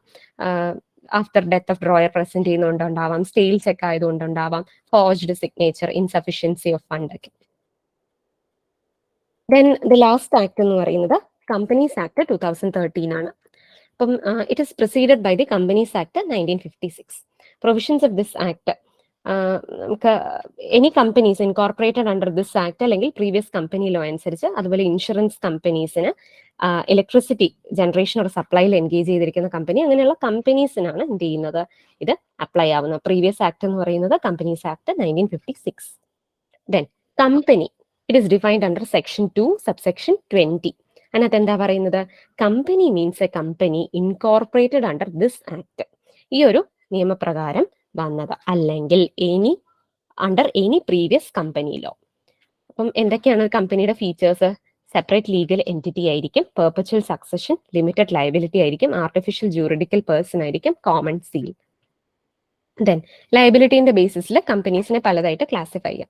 കമ്പനി ലിമിറ്റഡ് ബൈ ഷെയർസ് എന്ന് പറഞ്ഞു കഴിഞ്ഞാൽ ലയബിലിറ്റി, അതായത് എത്രയാണോ അൺപെയ്ഡ് ഷെയർ ക്യാപിറ്റൽ ഉള്ളത് അത്രയും ലയബിലിറ്റിയെ മെമ്പേഴ്സിനുള്ളൂ. അങ്ങനെയാണെങ്കിൽ കമ്പനി ലിമിറ്റഡ് ബൈ ഷെയർസ്. ഇനി second is company limited by guarantee. അതായത് മെമ്പേഴ്സ് പറയുന്നു, ഇന്ന company at the event of winding up I will contribute this much amount. So the loss or the liability is limited to the amount undertaken by members to contribute in the event of winding up. ഇതാണ് company limited by guarantee. Then third is unlimited company. അപ്പൊ അവിടെ no limit for liability. ലയബിലിറ്റിക്ക് limit ഇല്ല. എപ്പോഴാണ് liability തീരുള്ളൂ? Ceases only when member ceases to be a member. Member അല്ലാതാവുമ്പോൾ മാത്രമേ എന്ത് ചെയ്യുള്ളൂ? ഈ ഒരു അൺലിമിറ്റഡ് ലയബിലിറ്റി തീരുള്ളൂ. അതുവരെ അൺലിമിറ്റഡ് ലയബിലിറ്റി കണ്ടിന്യൂ ചെയ്യും. Then based on members, 1% company ഉണ്ട്. 1% കമ്പനി എന്ന് പറയുമ്പോൾ ഒരാളെ കാണുള്ളത്. കൊണ്ടുവരുന്നിരിക്കുന്നത് കുറച്ച് ഓൺടർപ്രണർഷിപ്പിനെ എൻകറേജ് ചെയ്യുക, ഒരു കോർപ്പറേറ്റ് ആയിട്ടുള്ള അത് അങ്ങനെ ഒരു സിസ്റ്റം കൊണ്ടുവരിക അതിന് വേണ്ടിയിട്ടാണ്. സിംപ്ലിഫൈഡ് പ്രൊസീജിയേഴ്സ് ആയിരിക്കും ഇങ്ങനെയുള്ള കമ്പനീസിന്. ഇത് എപ്പോഴും ഒരു പ്രൈവറ്റ് ലിമിറ്റഡ് കമ്പനി ആയിരിക്കും. ഇനി പ്രൈവറ്റ് കമ്പനിയുടെ പ്രത്യേകത എന്ന് പറയുന്നത് എന്താണ്? അവിടെ നമുക്ക് ഷെയർസ് ട്രാൻസ്ഫർ ചെയ്യാനുള്ള റൈറ്റ് ഇല്ല, അതുപോലെ പബ്ലിക് ഇഷ്യൂ നടത്താൻ ഇതില്ല. ഇനി ഒരു പ്രൈവറ്റ് കമ്പനി ഫോം ചെയ്യണമെങ്കിൽ മിനിമം 2 മെമ്പേഴ്സ് വേണം. ബട്ട് അതിന് എക്സെപ്ഷൻ ഉണ്ട്, അതാണ് 1% കമ്പനി. അവിടെ ഒരാളല്ലേ ഉള്ളൂ, അതും പ്രൈവറ്റ് കമ്പനി ആണല്ലോ. അപ്പൊ പൊതുവെ പ്രൈവറ്റ് കമ്പനീസിന് 2 മെമ്പേഴ്സ് വേണം, except in the case of 1% company. അതുപോലെ 1% കമ്പനിയിൽ ഒരാളേ ഉള്ളൂ. ബട്ട് പ്രൈവറ്റ് കമ്പനിയിൽ മെമ്പേഴ്സിന്റെ മാക്സിമം ലിമിറ്റ് എന്ന് പറയുന്നത് 200 ആണ്. അതുപോലെ പ്രൊഹിബിറ്റ്സ് പബ്ലിക് ഇഷ്യൂ. ഇനി ഒരു പബ്ലിക് കമ്പനി എന്താണ്? പ്രൈവറ്റ് കമ്പനി അല്ലാത്ത കമ്പനീനെ നമുക്ക് പബ്ലിക് കമ്പനി എന്ന് വിളിക്കാം. അപ്പൊ അവിടെ എന്തൊക്കെയുണ്ട്? നമുക്ക് റൈറ്റ് ടു ട്രാൻസ്ഫർ ഷെയർസ് ഉണ്ട്. അതുപോലെ എന്താണ്? It does not prohibit public issue നടത്താം. there minimum of 7 members are needed, maximum there is no limit. Then next is based on control. Holding and subsidiary companies ഉണ്ട്. അതായത് control of composition of board of directors ഒരു കമ്പനിക്ക് വേറൊരു കമ്പനിയിൽ ഉണ്ടെങ്കിൽ the company holding such control is holding company, and the companies whose control the holding company is having that company is called a subsidiary company. എക്ക് ബിന്മേൽ 1/2 voting power right ഉണ്ട് എങ്കിൽ A is a holding company of B and B is a subsidiary of A. Then next is associate company. Associate company എന്ന് പറഞ്ഞു കഴിഞ്ഞാൽ significant influence ഉണ്ട്. അതായത് holding പോലെ 1/2 ഒന്നും ഇല്ല, ബട്ട് സിഗ്നിഫിക്കൻറ്റ് ഇൻഫ്ലുവൻസ് ഉണ്ട്. എത്രയാണ് സിഗ്നിഫിക്കൻറ്റ് ഇൻഫ്ലുവൻസ്? അറ്റ്ലീസ്റ്റ് 20% ഇൻഫ്ലുവൻസ് ഉണ്ട് എങ്കിൽ നമുക്കതിനെ അസോസിയേറ്റ് കമ്പനി എന്ന് വിളിക്കാം. Then based on access to capital listed company ഉണ്ട്. ലിസ്റ്റഡ് കമ്പനി എന്ന് പറയുമ്പോഴത്തേക്കും ഏതെങ്കിലും റെക്കഗ്നൈസ്ഡ് സ്റ്റോക്ക് എക്സ്ചേഞ്ചിൽ ലിസ്റ്റഡ് ആയിട്ടുള്ള കമ്പനി, അല്ലാത്തത് unlisted company. Then other companies government company, അതായത് 51% of paid up share capital ഒന്നെങ്കിൽ സെൻട്രൽ ഗവൺമെന്റ്, അല്ലെങ്കിൽ സ്റ്റേറ്റ് ഗവൺമെന്റ്, അല്ലെങ്കിൽ ഒന്നിലധികം സ്റ്റേറ്റ് ഗവൺമെന്റ്, അല്ലെങ്കിൽ സെൻട്രൽ ഗവൺമെന്റ് സ്റ്റേറ്റ് ഗവൺമെന്റ് കൂടെ ചേർന്ന് ഇങ്ങനെയൊക്കെ ആരെങ്കിലും ആണ് ഹോൾഡ് ചെയ്യുന്നത് 51%. അങ്ങനെയാണെങ്കിൽ that is a government company. Then foreign company, company incorporated outside India, അതാണ് foreign company. Then companies with charitable objects, അഥവാ നമ്മൾ popularly known as section 8 company, അതാണ് നോട്ട് ഫോർ പ്രോഫിറ്റ് ഓർഗനൈസേഷൻസ് ആയിരിക്കും. എന്തിനു വേണ്ടിയിട്ടാണ് ഇത് ഫോം ചെയ്യുന്നത്? For the promotion of commerce, art, science, religion, charity, sports etcetera. അപ്പൊ അവിടെ no minimum share capital, does not declare dividends, operates under special license from central government. ഇതൊക്കെയാണ് section 8 കമ്പനീസിന്റെ പ്രത്യേകത. എന്തെങ്കിലും ചാരിറ്റബിൾ ഒബ്ജക്ട്സിന് വേണ്ടിയായിരിക്കും ഫോം ചെയ്യുന്നത്. അവിടെ ഷെയർ ക്യാപിറ്റൽ ഒന്നുമില്ല, profit ഒന്നും share ചെയ്യുന്നില്ല, അതുകൊണ്ട് അവർക്ക് ഡിവിഡൻഡും ഡിക്ലെയർ ചെയ്യുന്നില്ല. സെൻട്രൽ ഗവൺമെന്റിന്റെ സ്പെഷ്യൽ ലൈസൻസിലായിരിക്കും ഇവർ ആക്ട് ചെയ്യുന്നത്. പിന്നെ വരുന്ന ഡോർമെന്റ് കമ്പനിയാണ്. അതായത് ഒരു ഫ്യൂച്ചർ പ്രൊജക്ടിന് വേണ്ടി ഫോം ചെയ്യുന്ന കമ്പനി ആയിരിക്കും. ഒരു അസറ്റ് ഹോൾഡ് ചെയ്യുക, അല്ലെങ്കിൽ ഒരു ഇന്റലക്ച്വൽ പ്രോപ്പർട്ടി അതൊക്കെ ഹോൾഡ് ചെയ്യാൻ വേണ്ടിയിട്ടായിരിക്കും. അവർക്ക് ഒരു സിഗ്നിഫിക്കൻ്റ് ആയിട്ടുള്ള അക്കൗണ്ടിങ് ട്രാൻസാക്ഷൻസ് ഒന്നും തന്നെ ഇല്ല. Such companies are called dormant companies. അത്ര ആക്റ്റീവ് അല്ല എന്നുള്ളൊരു അർത്ഥമല്ലേ ഡോർമെന്റിന്റെ മീനിങ്. അതുപോലെ നെക്സ്റ്റ് എന്ന് പറയുന്നത് നിധി. നിധി എന്ന് പറയുന്നത് എന്താണ്?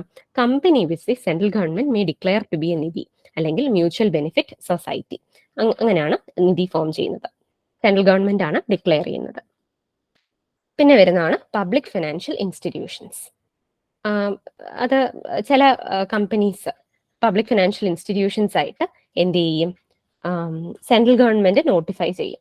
അതാണ് public financial institutions. Insurance companies കാണും, ബാങ്കിങ് കമ്പനീസ് കാണും, ജനറേഷൻ സപ്ലൈ, എല്ലാ കമ്പനിയും നമ്മൾ നേരത്തെ കമ്പനീസ് ആക്ട് എവിടെയൊക്കെ അപ്ലൈ ചെയ്യുമെന്ന് പറഞ്ഞില്ല, അപ്പൊ അതിൽ ഉള്ള എല്ലാ കമ്പനീസും ഇതിനകത്തും വരും. ദെൻ ക്യാപിറ്റൽ, സർട്ടൺ എന്താണ് കൺസെപ്റ്റ്സ് ഓഫ് ക്യാപിറ്റൽ. എന്താണ് nominal or authorised share capital എന്ന് പറയുന്നത്?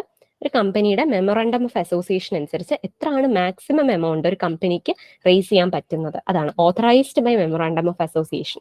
Such capital is called authorised share capital. Then ഈ ഓഥറൈസ്ഡ് ഷെയർ ക്യാപിറ്റലിന്റെ ഒരു പാർട്ടായിരിക്കും ഇഷ്യൂഡ് ഷെയർ ക്യാപിറ്റൽ. എത്രയാണ് നമ്മൾ സബ്സ്ക്രിപ്ഷൻ വേണ്ടി ഓഫർ ചെയ്തത്, അതാണ് issued share capital.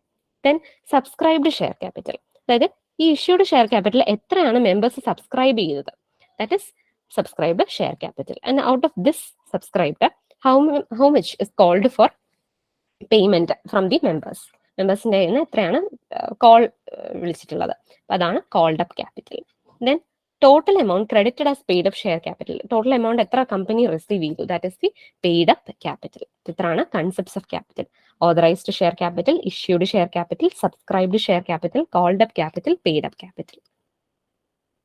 Then important documents regarding a company. Memorandum of association. Memorandum of association എന്ന് പറയുന്നത് ഫണ്ടമെന്റൽ ഡോക്യുമെന്റ് ആണ് ഒരു കമ്പനിയുടെ. അപ്പൊ അതിന്റെ conditions on which company functions, അതാണ് മെമ്മറാണ്ടം ഓഫ് അസോസിയേഷൻ. ഇനി it is also known as charter of the company. ഇതിനകത്ത് അതിന്റെ contents, object, scope and limitations of the company. The relationship of company with outside world is mention. It is detailed in this memorandum of association. It can be altered only under certain circumstances. Adoption of ultra vires. Any act done beyond scope of memorandum of association, അത് നള്ളാണ്, void ആണ്. അതിനെ നമ്മൾ വിളിക്കുന്ന പേരാണ് doctrine of ultra വയസ്. മെമ്മോറാണ്ടത്തിന് പുറമെ എന്തെങ്കിലും കാര്യങ്ങൾ ചെയ്താൽ, അങ്ങനെ എന്തെങ്കിലും കാര്യങ്ങൾ ചെയ്തിട്ടുണ്ടെങ്കിൽ എല്ലാ ഷെയർ ഹോൾഡേഴ്സും സമ്മതിച്ചാൽ പോലും, അവരുടെ കൺസെന്റ് ഉണ്ടായാൽ പോലും നമുക്കത് റാറ്റിഫൈ ചെയ്ത് ക്ലിയർ ചെയ്യാൻ പറ്റില്ല. അപ്പൊ അതാണ് ഇതിന്റെ പ്രത്യേകത. അത്ര ഇമ്പോർട്ടന്റ് ഡോക്യുമെന്റ് ആണ് memorandum of association. Next is articles of association. അതെന്ന് പറയുന്നത് rules, regulations or bylaws of A company. കമ്പനിക്ക് അകത്ത് എങ്ങനെയാണ് വർക്കിംഗ് മാനേജ് ചെയ്യേണ്ടത് എന്നാണ് ആർട്ടിക്കിൾസ് ഓഫ് അസോസിയേഷനകത്ത് പറയുന്നത്. How the objectives will be achieved. നേരത്തെ പറഞ്ഞ ഒബ്ജക്റ്റീവ്സ് എങ്ങനെയാണ് അച്ചീവ് ചെയ്യുന്നത്. Relationship between company with its members, it is detailed in this articles of association. ഇതിന്റെ ഓൾട്ടറേഷൻ റിലേറ്റീവ്ലി സിമ്പിൾ ആണ്. ഇനി ഈ ആർട്ടിക്കിൾസിന് എന്തെങ്കിലും അൾട്രാവയേഴ്സ് ചെയ്തു കഴിഞ്ഞാൽ നമുക്ക് സ്പെഷ്യൽ റെസൊല്യൂഷൻ വഴി റാറ്റിഫൈ ചെയ്യാൻ പറ്റും, provided they are not beyond the provisions of memorandum. ഇത്രയാണ് ആർട്ടിക്കിൾസ് ഓഫ് അസോസിയേഷൻ. അപ്പോൾ ഈ ഒരു ലോയുടെ പ്രത്യേകത എന്ന് പറയുന്നത് നമുക്ക് മാക്സിമം റിവൈസ് ചെയ്യുക, റിപ്പീറ്റ് ചെയ്യുക. മനസ്സിലായെന്ന് വിശ്വസിക്കുന്ന. എന്തെങ്കിലും ഡൗട്ട്സ് ഉണ്ടെങ്കിൽ ചോദിക്കാം.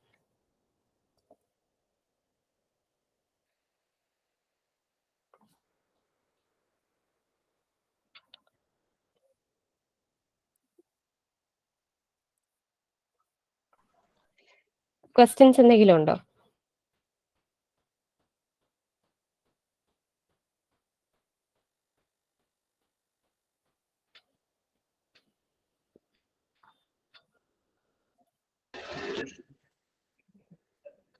Thank you for your wonderful Okay, thank session. you. Those who have any doubt, you may ask now.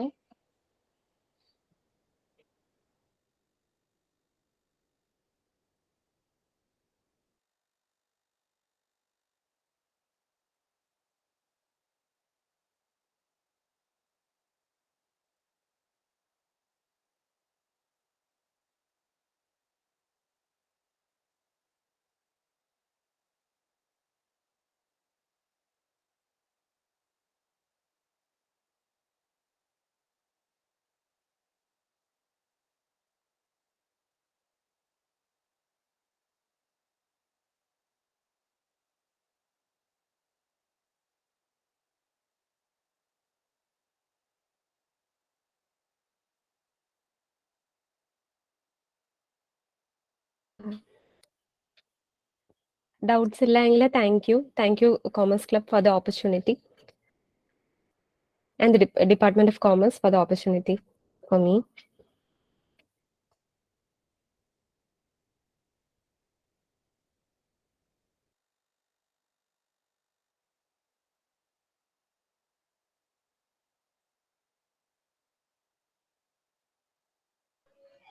Okay, it is a time to start our next session. This session is handled by Dr. Jenica S, PDF scholar, Department of Commerce, University of Kerala.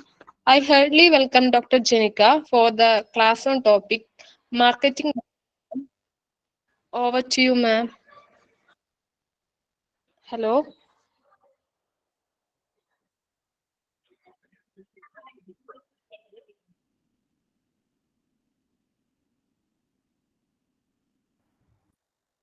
Hello, just a second there. Okay. Hello, Hello. is it audible? Yes. Okay. Okay, my topic, I would like to take on the topic of marketing management. And first section is deal by me. And in marketing management, it is very simple and it is very scope. Its scope is very wide. And first, let us discuss with what is marketing. We all know that marketing includes all the activities which are concerned with affecting the changes in the ownership and possession of goods and services. Noted the words, they include both the goods and services. Not the first, if we are hearing the term marketing, we think that only consider the goods, but in that we always consider the services also, and it is applicable to both the profit and non-profit organizations. Then it is the process, economic function of exchange, and indeed it is a legal transfer of ownership is transferred in marketing. And what is the role of marketing? In marketing, we identify the customers. First, we identify the customers.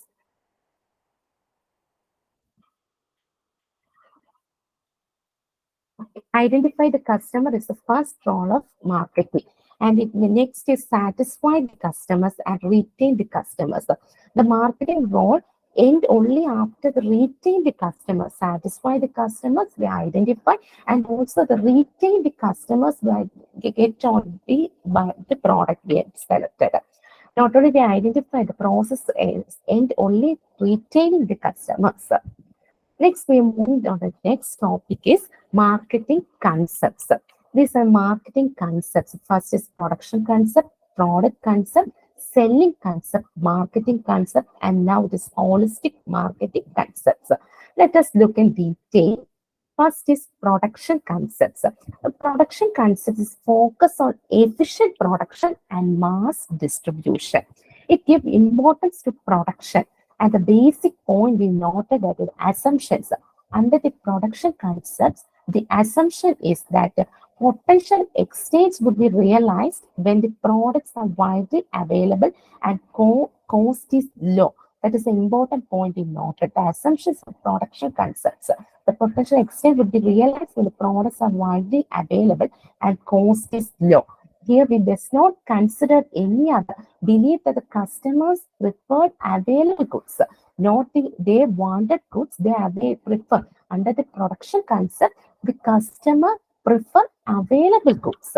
Marketing can be managed by managing the production. This is the basic concepts, first concepts, and all the concepts of marketing. Next concept is product concept or commodity concept or mousetrap theory. The synopsis term must be noted separately. That is, it also known as mousetrap theory. Under this product concepts is emphasis on quality. Let's focus on what consumer need, but they give importance to quality. The quality is the important element they consider in the product concept. Seeks to win, and in this it seeks to win market and profit by high quality products. And its focus is on superior, making the superior goods. Believe that the customers prefer goods with the best quality and innovative feature. Importance is given to improvising the quality, improvising the product by improving the qualities. They did not consider what the consumer need. Maybe the consumer did less quality product, sometimes use and throw product, but they only consider the quality is given importance under this theory. Product concept, other terms is commodity concept or mousetrap theory. The third concept of marketing is selling concepts. Under selling concepts, sell what is made, not the market wants. Whatever the selling, whatever they produced, that they give importance to sales, not on the customers or their satisfactions. Under the selling concept, firms should undertake aggressive selling and promotion effort to get the goods sold, not the goods market wants. They whatever they produce that must be sold at. Emphasis to advertising and sales promotion technique to influence the customers because they want to sell the goods manufactured. So emphasis given to advertisement and sales promotion so as to influence the customers, and the product must be pushed to the customers. The primary intention of the seller to convert the goods into cash, not the customer satisfaction. Then it is only success in short run and not in long run. We all know that while buying a product, we maybe buy one product when we get on discount, but if it is not in good quality or we did not get satisfaction, we do not approach that shop again. Like that, under the selling concepts, the consumer buy the product, but if they not get they satisfied, they do not approach again that product manufacturer. So it is success only in the short run, but not in the long run. The third concept is marketing concept or modern concept. Under this, the customer satisfaction is given more important. Consumer orientation than sales orientation. It is give more important than the consumer. Then consumers is the most important. That is king of marketing is considered under this theory. Here the sales is not considered. What the customers want, their satisfaction is more important. Objective is profit through customer satisfaction. At present era, also consider this satisfaction. Starting point is the determination of customers' need. Then only the customer satisfied, then only they find that find they satisfied, the manufacturer get be satisfied. The fifth concept is holistic marketing concept. This is a new concept and it consists all different parts of the business as one single entity. It is based on the premises that the whole is greater than sum of its parts. It is the major components. It is very important in the exam point of the major components is relationship marketing, integrated marketing, internal marketing, social responsibility marketing. These are the major components of holistic market approach.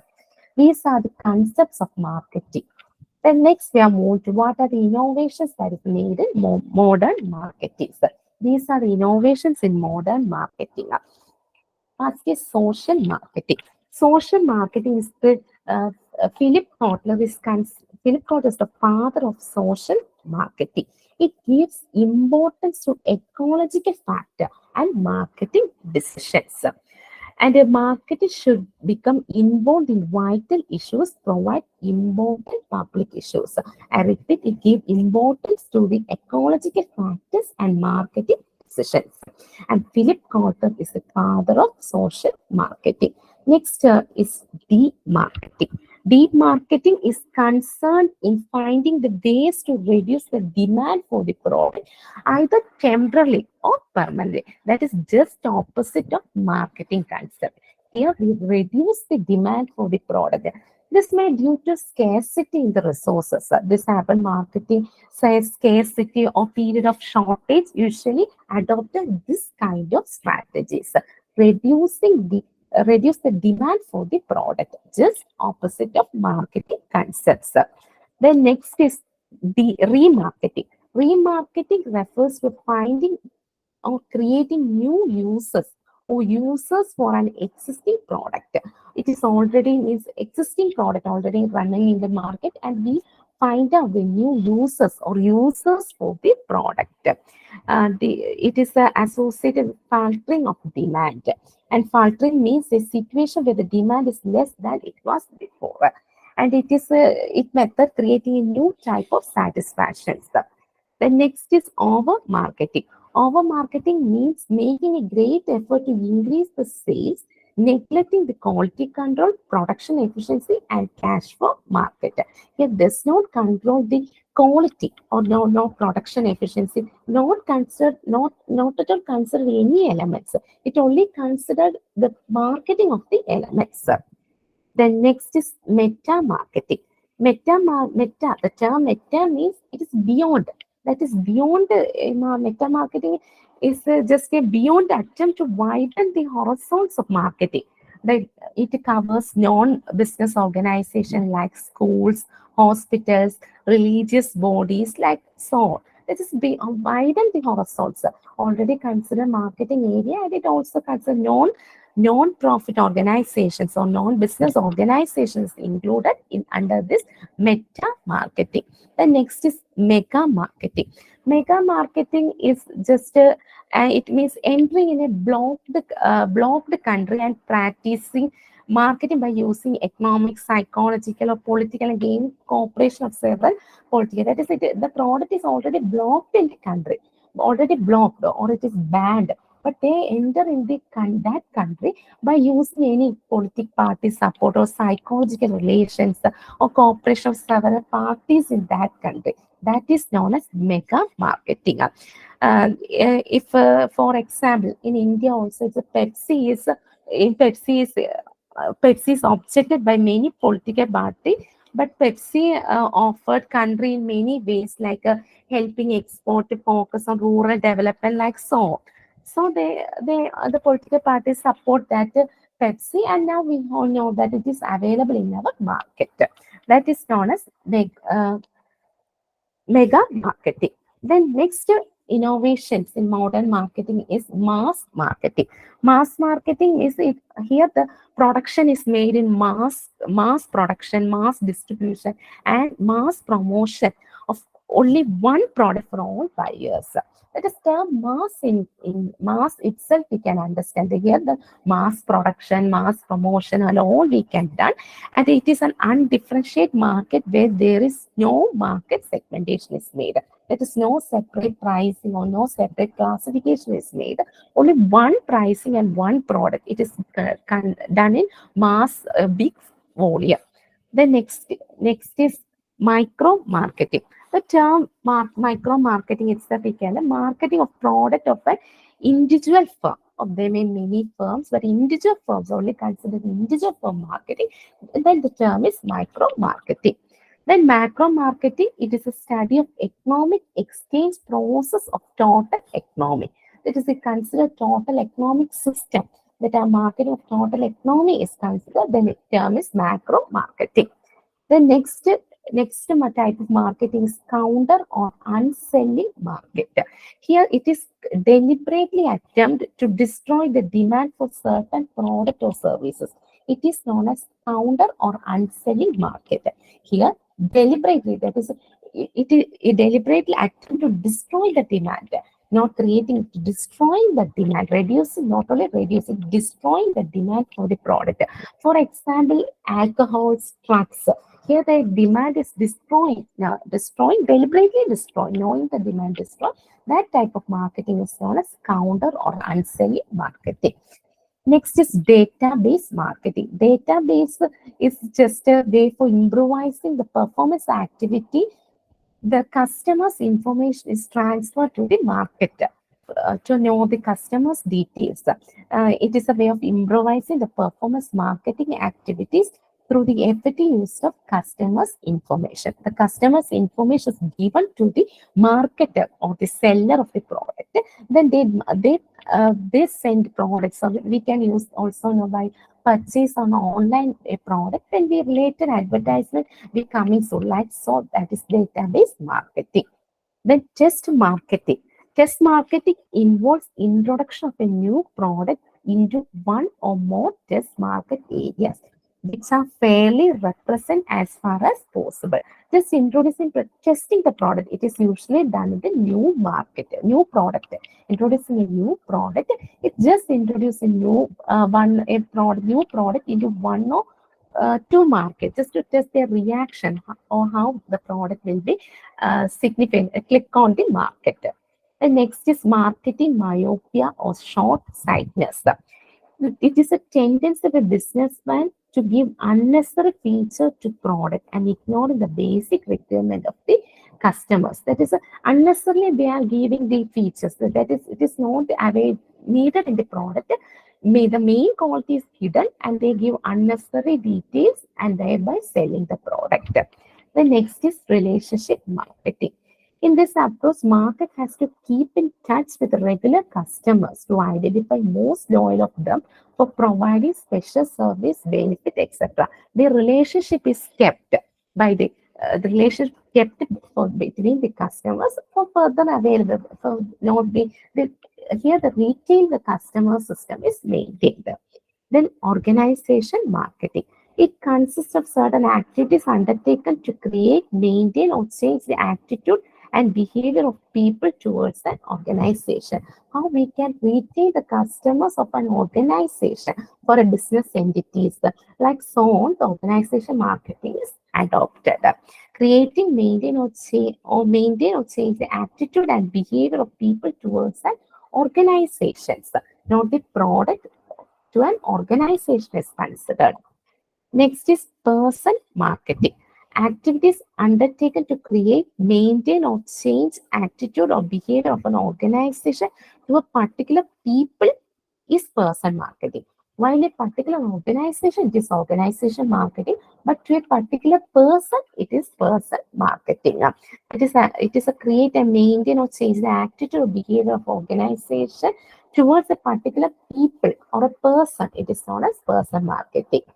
Then stimulation marketing. Stimulation marketing, there is no demand for the when it is a supply when there is no demand for the product.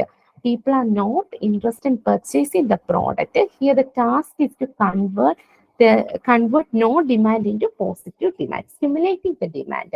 If the product have no demand or it is at this final stage of product life cycle, we have to stimulate the demand by creating more advertisement or any other promotion technique. Then next is conversional marketing. Arises when there is negative demand for the product. Under negative demand, people dislike the product. Here the task is to convert the negative demand into a positive demand. For it is considered for a negative demand, disliking the product, then they convert that dislike into a positive demand. It is done in the conversion marketing. Next is development marketing. Development marketing is in case of latent demand of a product. A state of latent demand exists when a substantial number of people share a strong need for a same thing that does not exist in the form of actual product. Then the task is to convert the latent demand into an actual demand. That it is a developed. Actually, the product does not exist. The product, no such a product. It is just an latent demand, but it converts that demand into developed into an actual demand. Next type of marketing is maintenance marketing. Under the maintenance marketing, maintain or retain the full demand of the product. It is retain the full demand that already exists, maintaining the existing demand. Then aggressive marketing. Under aggressive marketing, large-scale efforts are made to increase the sales. It applies to industries where products have been sold continuously. And this is the aggressive market. And these are the innovations in the modern marketing. Next, we are move on to the next topic. It's marketing mix. As we know, marketing mix. Marketing mix means a combination of combination of all marketing resources and marketing effort of an enterprise through which predetermined objectives may be achieved and maximum satisfaction may be provided to the customers. And it is considered 4 P's. And 4 P's of marketing mix is product, price, promotion, and place. And under the it is considered 4 P's, and in under the product, first we are discussing about the product, and product means it's a good or service. Already we discussed good product may be a good or service or idea that is offered the customer to satisfy his or her need. It is the product. And the various attributes inside is variety, quality, design, features, brand name, packaging, services. The next P, marketing, its second P is price. Price is the value at which marketer offers to product or service to a customer. The various attributes we discuss is the price, discount, allowances, payment period, credit terms, etc. The next is promotion, and promotion refers to communicating the product features and its benefit to target customers through different medium is known as promotions. And in promotion, we have advertising, personal selling, sales promotion, public relation, publicity, and so on. And then last is place of distribution. It also known as distribution, and it refers to distribution of goods from a point of production to the target customers. We know that the production is done at one point, and it must be distributed to the, and it must be reached to the final customers. Then, in addition to these formats, nowadays it extended 3 more P's, that is 7 P's of marketing. And it is important in terms of market. In terms of exam view, the other 3 P's are people, process, and physical evidence. And this is more applicable when case of service marketing. People and process and physical evidence. First, we are moving on. First is 4 P's. Among 4 P's, first is product, and we are first discussing about production decision. What is product decisions? It consists of a product decision consists of a bundle of tangible and intangible attributes that satisfy the customers. It is a concept of both tangible and intangible attributes, tangible and intangible factors that satisfy the customers. A product may be a good, service, an idea, or combination of all of these. It be noted once more, we not only consider good, services, and idea, or maybe a combination of all is considered a production product. And MF4, then next is these are the various level of concepts of a product. It is Philip Kotler introduced the 5 product level or models in models, and among it is first is core product. Core product or core feature.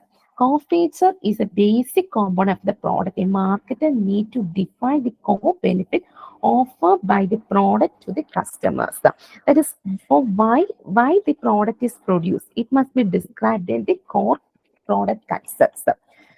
Okay, under this, for instance, while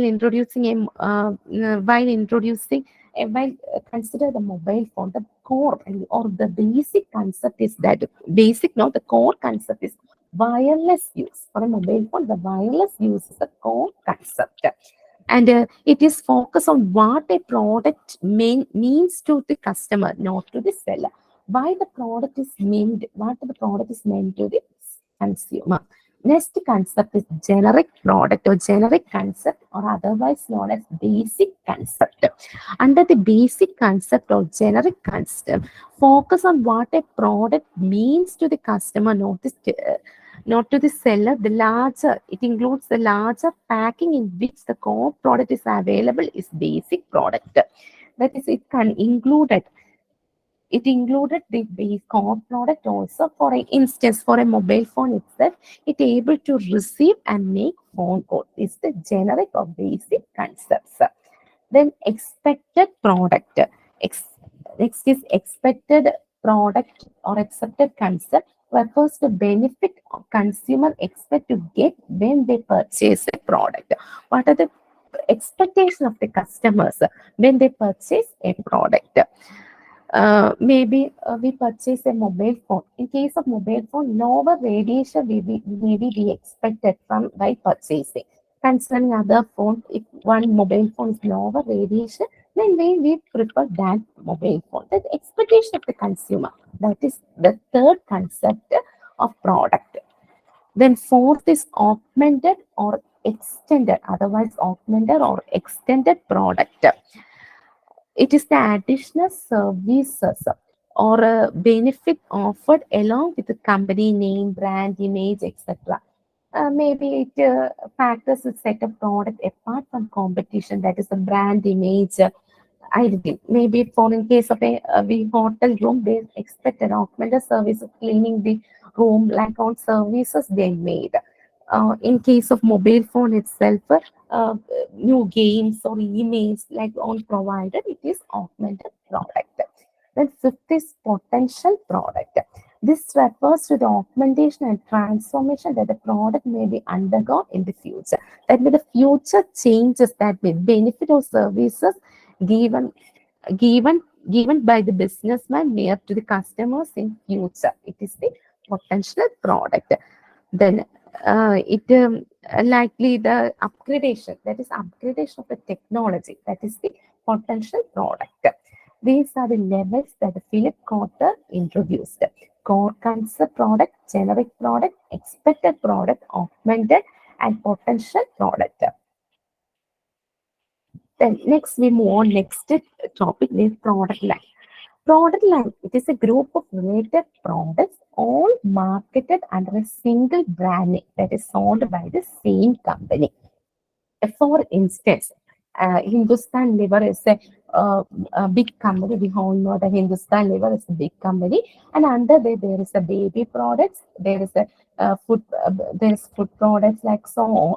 So the baby products, otherwise it is a soap material. Also, it is many soap items also there. So that one baby products, that is a product line. Same items is sold different names. It is a product line, a group of related products all marketed under a single brand name that is sold by the same companies. Companies sell multiple product lines under their various brand names, seeking to distinguish them from each other for the better usability for consumers. There are multiple products under the Hindustan Unilever itself. I think it is Lux, Rexona, all are belongs to that company. So different. They sold these due to the usability for the consumers. The next is product mix decisions or product assortment or product portfolio. But then product mix, it is a number of product line a firm has under its umbrella, that is known as product mix. There's various dimension of product mix. I think it is already you heard many times as length of the product mix. Length means total number of items in a product mix. It is the length of the product mix. Next is width or breadth of a product mix. It is total number of product lines a company carries. Maybe baby products, soap products, or food items. That is number of product lines a company carries is the width of or breadth of the product line. Then depth of a product mix. It is the average number of items offered by the company within each product line. It is known as depth of the product mix. Next is consistency of product mix. Under consistency, how closely related the various product line in terms of consumer behavior, production requirement, distribution channel, or in some other way it is considered. These are the various dimensions of product mix.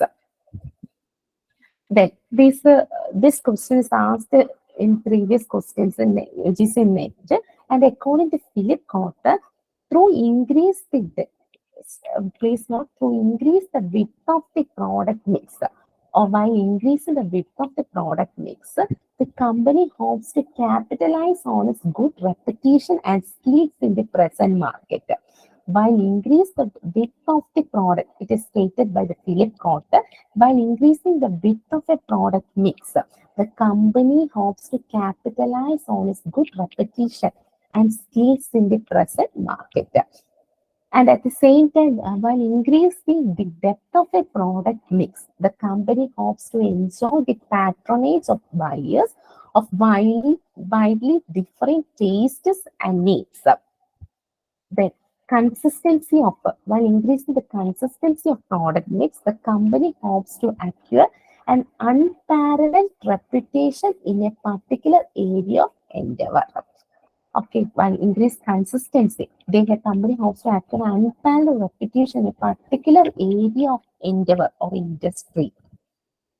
That Let's just product mix strategies or modification. What are the various product strategies or modification used in the product mix?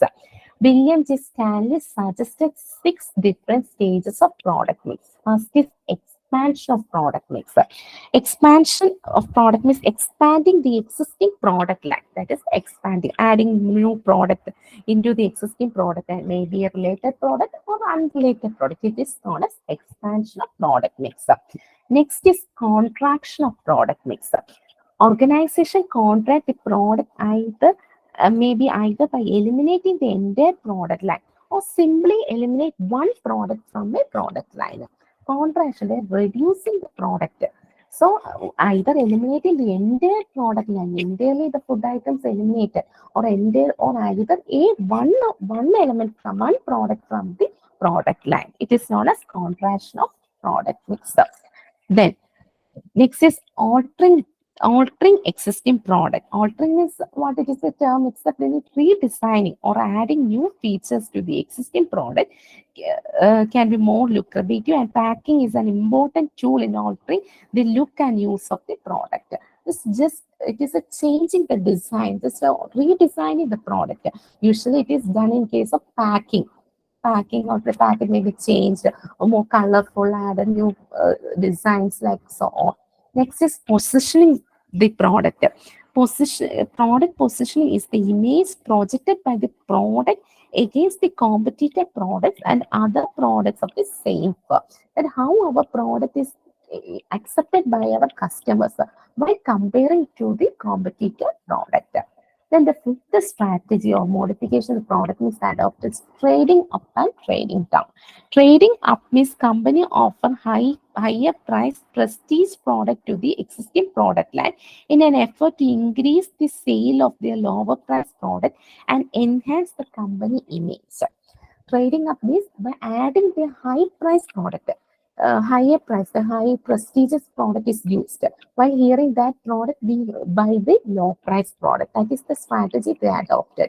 Adding a high priced or high rated, prestigious product to the existing product line. So, by hearing that name, we remind then the low priced good is automatically sold because the high price product is available at low cost. That brand name is available at low cost. So that strategy is known as trading up, and trading down is just opposite. It is marketed to adopt a trading down strategy, add a low price item to the existing line of specialty product.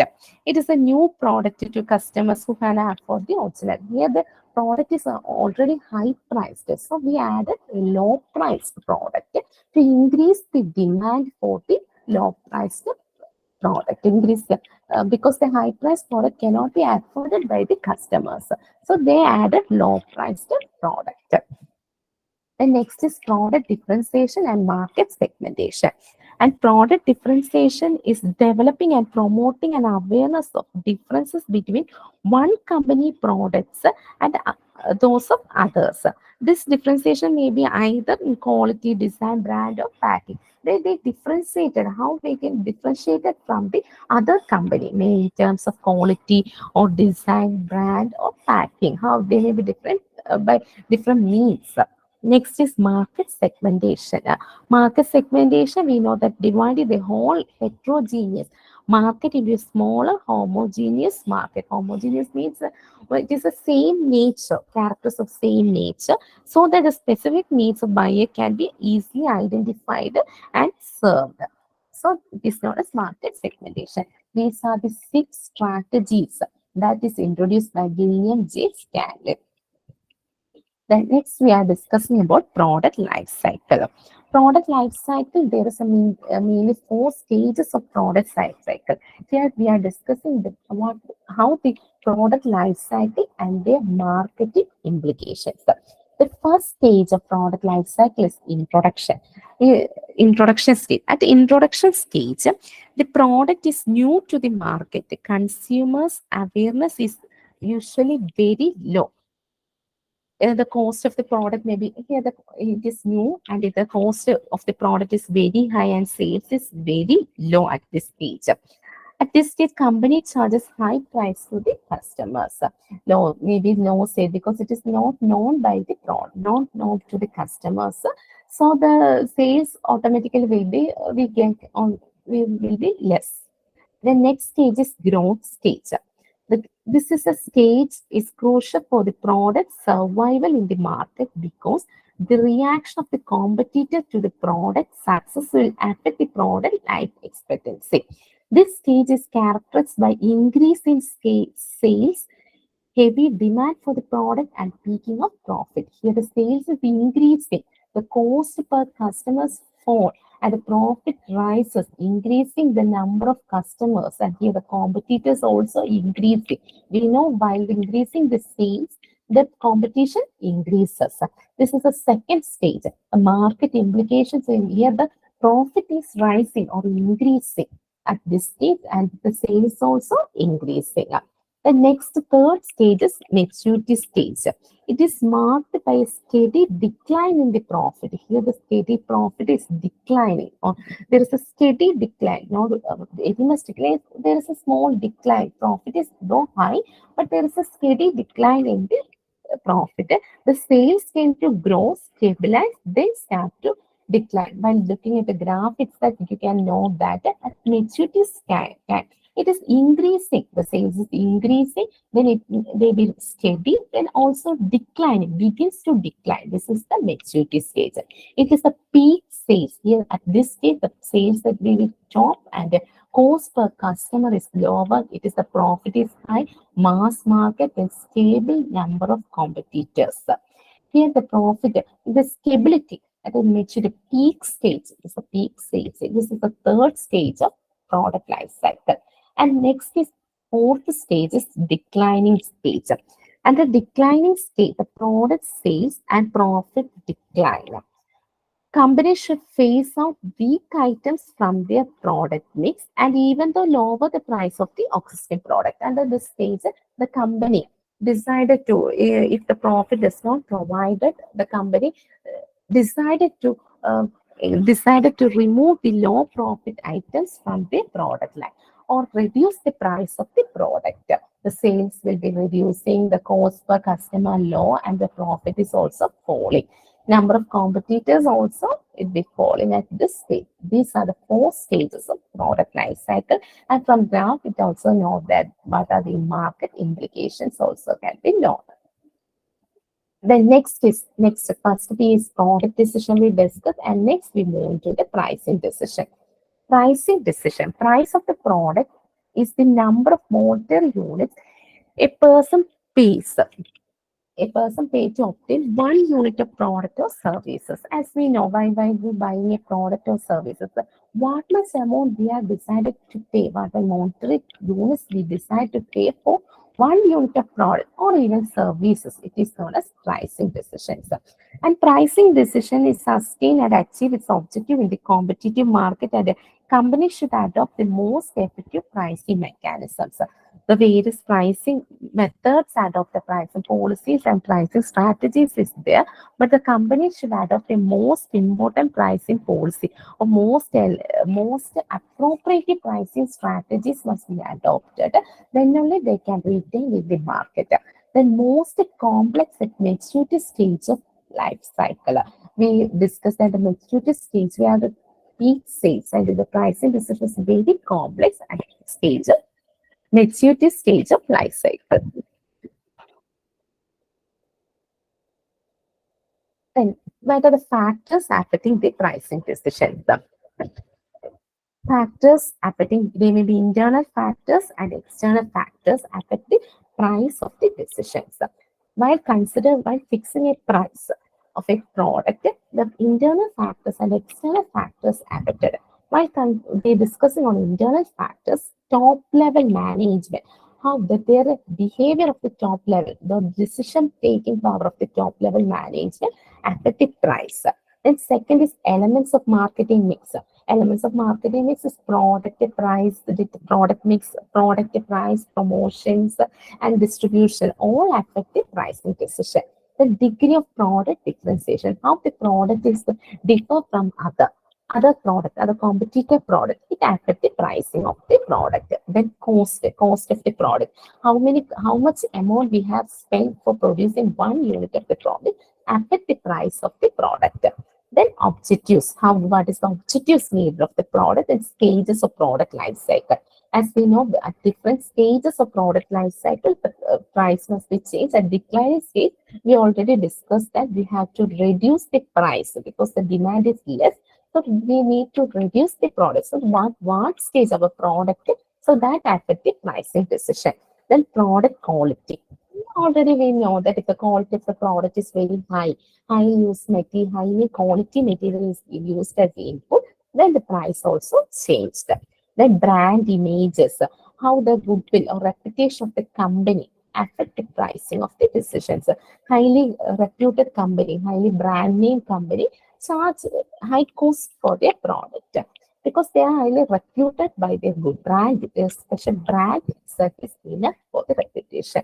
The category of or class of product, which category or which class the product behaves is also affected. Then market share, then how the factors, how the pricing decision, how the market, how the our company affect the market share, how it's influence affect the pricing of the decisions. These are the internal factors. While considering external factors, first is demand for the product. The demand, how the product is demanded in the market is the first external factor. If it is highly demand, we can charge high price or any other price we decided. But if the product demand is less, then we must think about that and fix the price according to that. Next external factor is competition. Competition, we know that competitors' price will influence our price. If it's a highly competitive product, like for instance, if we move on to toothpaste, we have Pepsodent, Close-Up, and Colgate, many other companies. So the competitor price influence our product. We consider the price of the competitor, then price of raw material, other inputs. If the price of raw material, other inputs is available high cost, we have to consider it. So that affects our price. Then buyer's behavior. If the buyer's behavior is highly behaving, approaching our product more, then we have use of price, any price. But if on other way, if they're not approaching our product, then or they are not interested in our product, then we have fixed the price by consider their behavior. Carefully fix the price. Otherwise, our product cannot fetch the market. The government rules and restrictions. That is the next element. We know that if the government rules and restrictions are changed or highly restricted, GST is introduced, then it will have impact on the market. So in that, government rules and restrictions affect the pricing decision. Then ethical consideration or code of conduct. What are the consideration the company followed, an ethical consideration that is followed and affect the pricing, the seasonal effect. That is, if it is seasonal, then our external, the price is below, or their quantity, then economic condition. These are the external factors that affect the pricing determination. Then next we move on next topic, that is pricing policies. And pricing policies, there may mainly three types of pricing policy. First is here we discussing the pricing policies. Next only pricing strategies. Pricing policy have three types only, that is cost oriented, demand oriented, competition oriented. The term itself, what we can understand what it meant.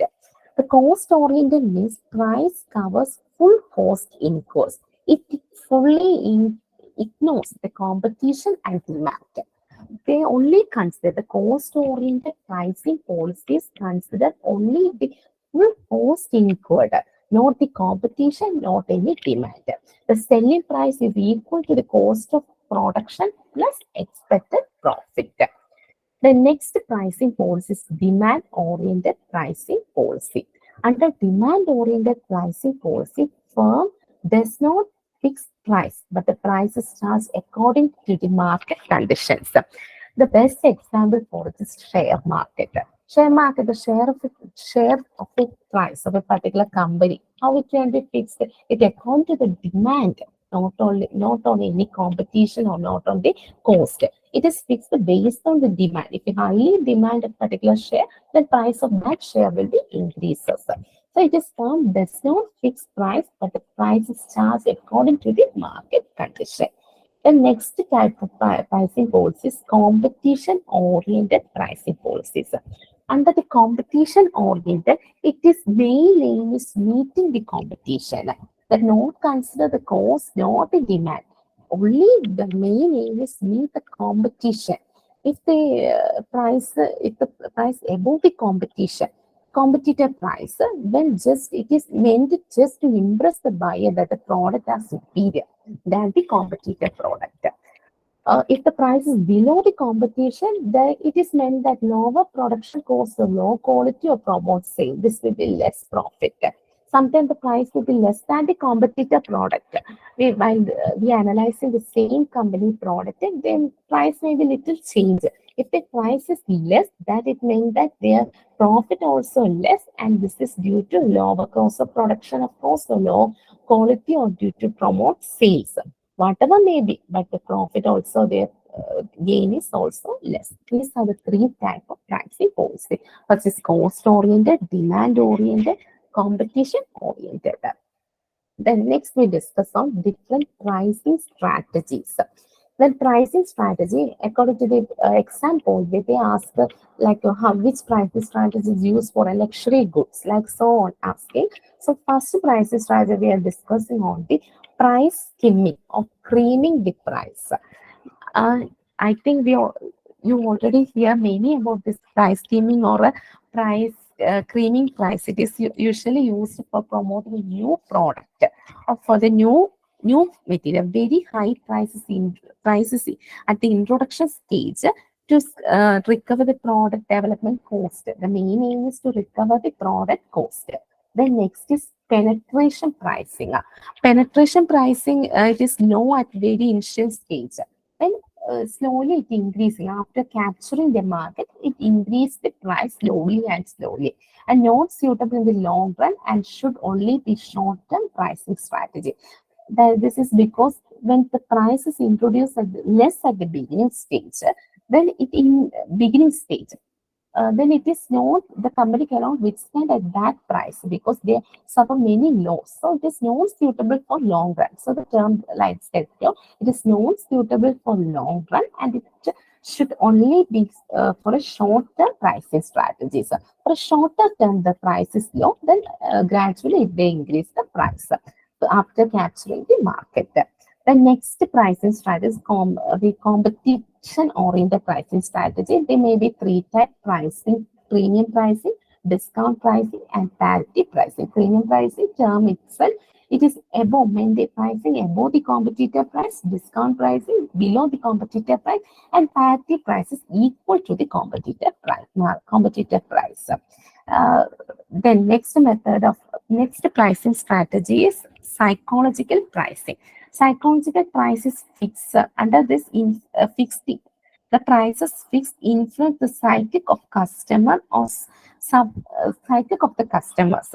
Under the price round numbers is fixed at the round numbers, assuming that it is fixed between two round numbers, that there shall be no considered change in the quantity demanded. That it's a 99 rupees like so. Just instead of rounding the number, they can price as 99 rupees 99. So we think that the price is not 100. So that is a psychological view of the customers. That method of pricing is called as psychological pricing. Next strategy is dual pricing. The term itself we can understand dual pricing. Two pricing is there. Usually charging for a single product. The wholesaler charge a price to a customer. One price to a customer and one price to the retailer. Like so, businessman. That is dual pricing. For another example, for government or authorized agencies, it is substantially lower price.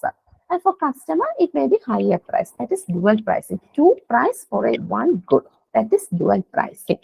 Next is markup price or cost plus adopted. Under this, a certain percentage added to the cost before making the price. That is, the profit is added along with the pricing. The negotiated or variable pricing. Another term is variable pricing. It is a bargaining pricing.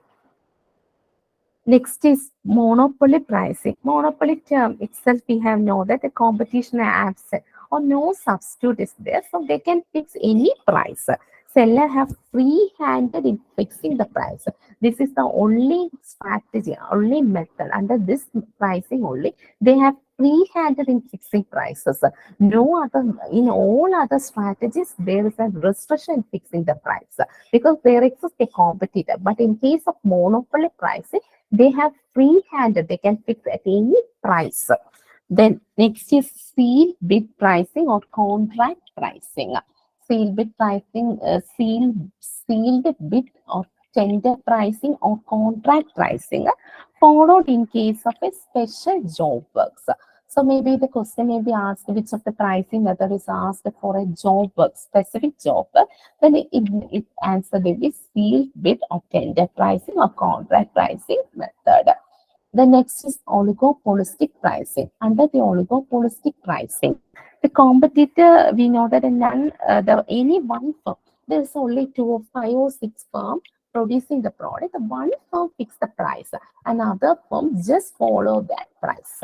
That is oligopolistic market. Monopoly, in monopoly, there is only one firm and they only one firm exists in the country, and so they fix any price. But in oligopolistic pricing, there may have 5 or 6 or 7 firms. One firm fixed price, another maybe example is in cement companies. Maybe a 5 or 6 cement company mainly in India. So one cement company fixed the same prices follow the other cement company. They neither reduce or increase the price.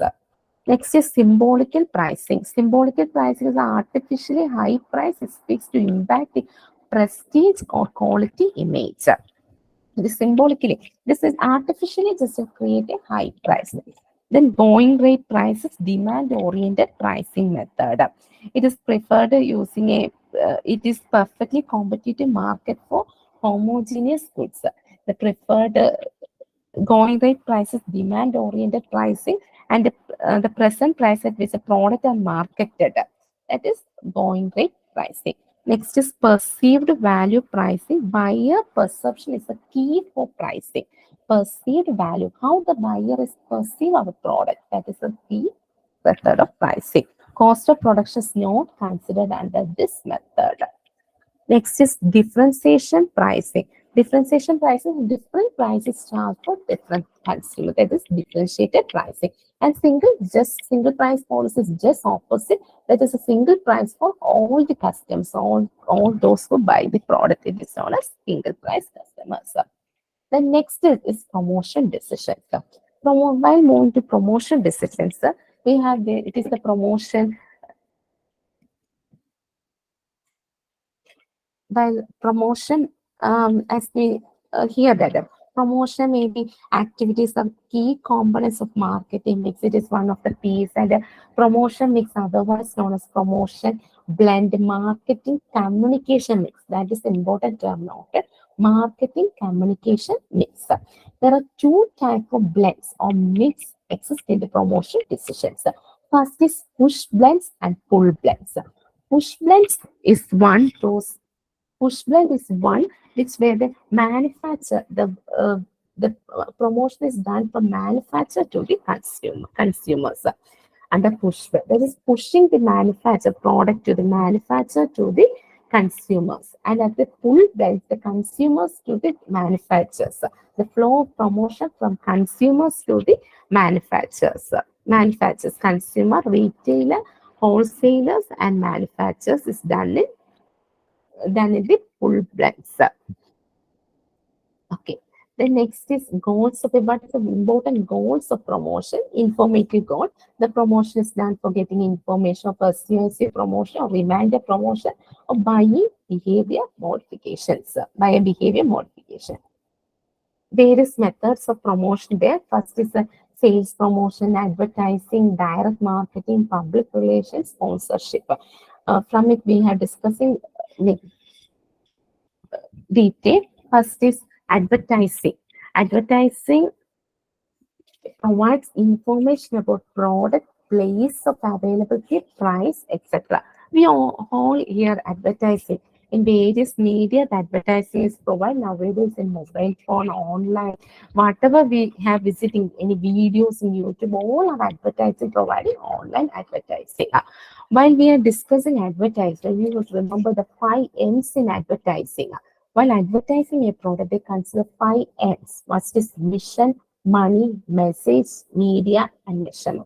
What is the mission of advertising? What is their aim of advertising is must be considered. Then how much money they have to spend, the message, what the advertising need to give, and the media they want to choose, and how they can measure the advertising. These are the 5 M's of advertising. Then these are various models of advertising. First is AIDA, awareness, interest, desire, and action. This is common. You already hear about AIDA. Then balance 3 is very important, and it already asked many times. Just noted the term AIETA, that is awareness, interest, valuation, trial, adoption. As, in addition to awareness and interest, there should be an evaluation, trial, and adoption also included. Next is AKLPCP, awareness, knowledge. Awareness already we discussed in previous 2 models.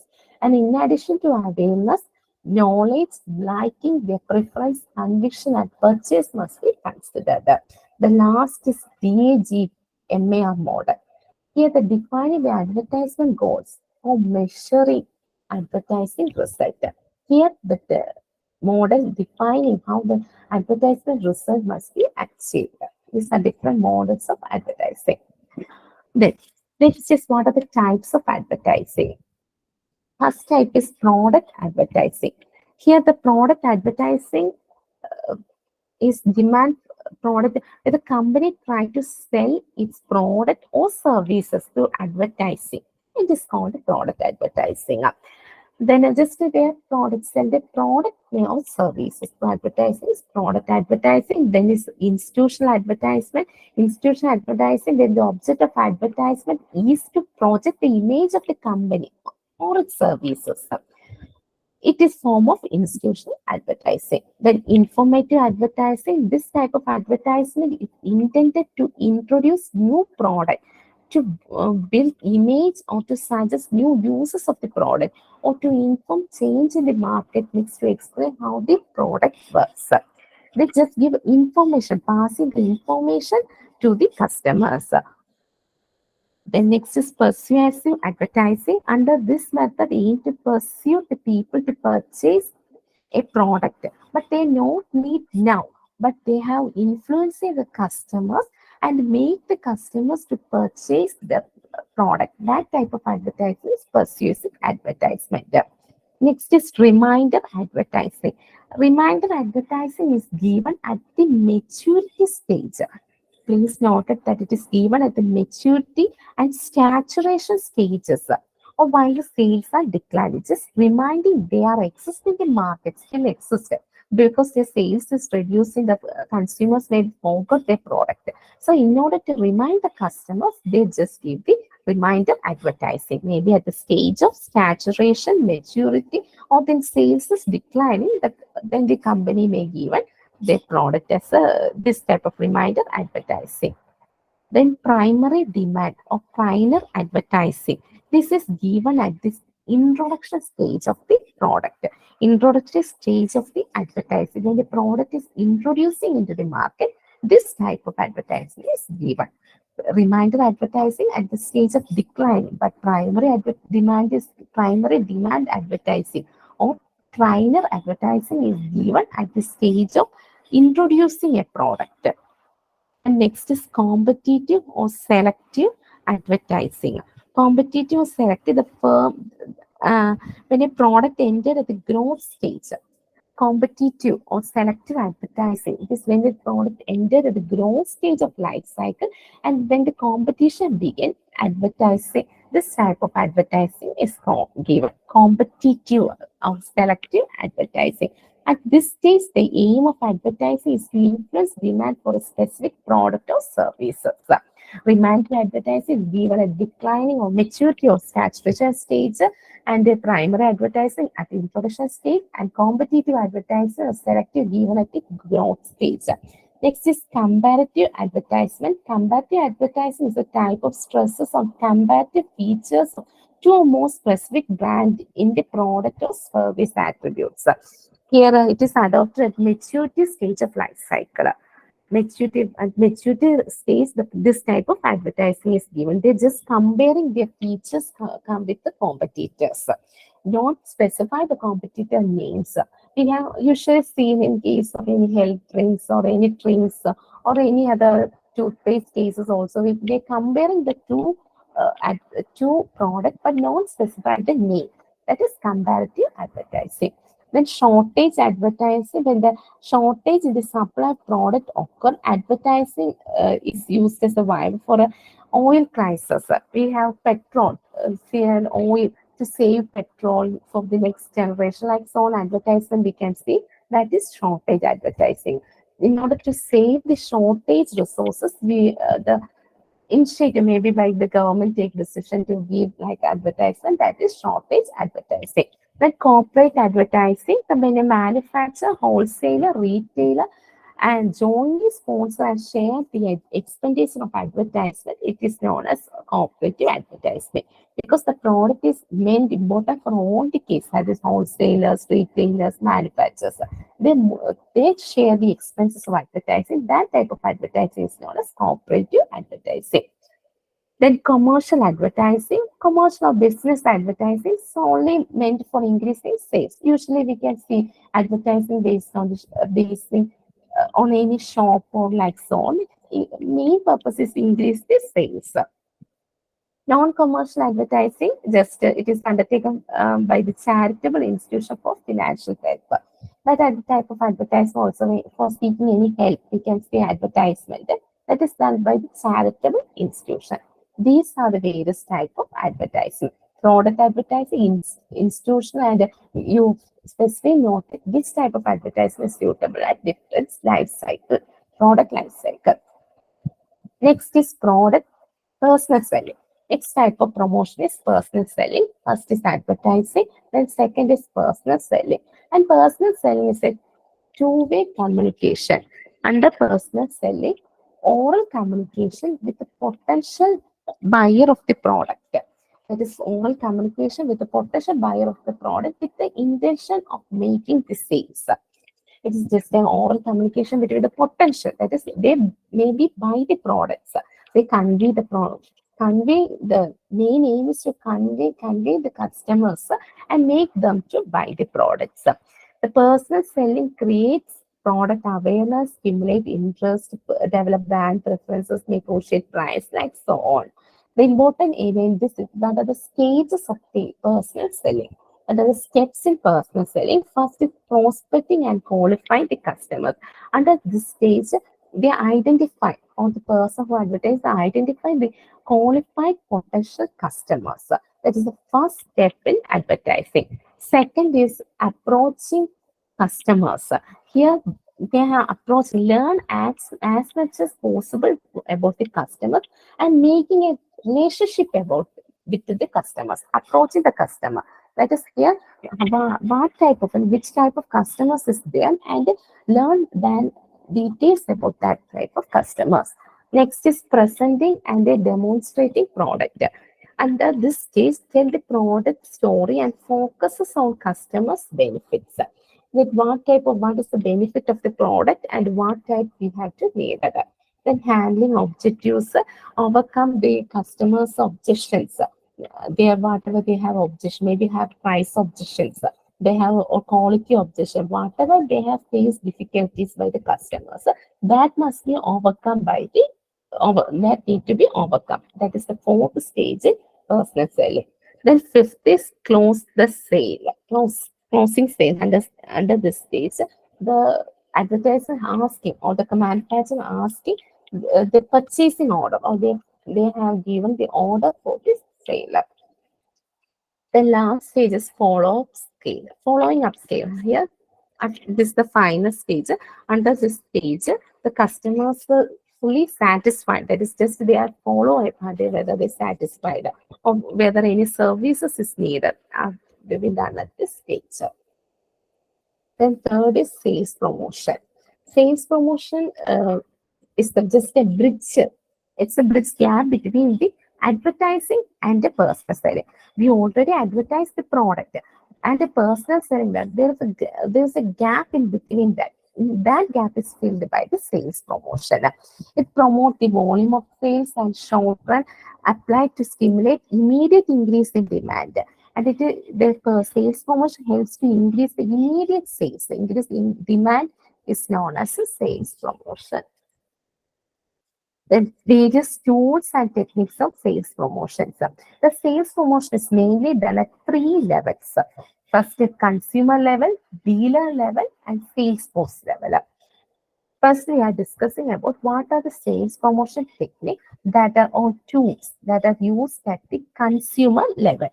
Consumer level, first is a sampling. In order to increase the sales, increase the interest of consumer in the product, three samples are given. It is usually introduced the new product in the market. We know that a sample is given along with any other product. While introducing, this is usually done at introducing a new product, that is known as sampling. The next is coupon. Coupon is directly is a chip stating a value which is directly given to the consumers. If in that, if maybe a coupon received a price reduction using that coupon.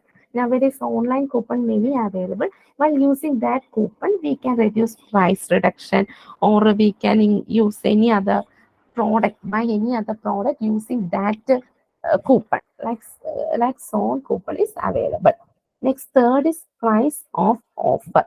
Price offer is reducing the using slum means off season, reducing the price. This method is price offer. Then demonstrations, giving instructions given by the sales representative to the consumers with a view to educate them about the method of using a product. Here they just reveal how demonstrations given to reveal the product. Next method is contest. In order to attract a new customer or introduce a new product, just a contest is given. We have see any labels in outside the packet and fill that label and send to the company's address. That is the contest. Just it is given for the intended for increasing the sales of the product. Then money refund offers. It sometimes if dated on the package that if a buyer is not satisfied with the product, a part or all of the buyers may be refunded according to the usage of the product. Such offer is known as money refunded offers. It is rarely provided if it is not satisfied. Under this, if they don't satisfy the product, either the full amount is refunded or a part is refunded according to the usage. The next is trading stamp. A premium in the form of stamp is given to the seller to consumer while selling a product. The number and value stamps that the buyer received depend on the value purchase, and these stamps must be redeemed, can be redeemed at the counters. The next is buyback allowances. This is an allowance following a previous trade deal that offer a certain amount of money for new purchases based on the quantity of purchase made in the first trade deal.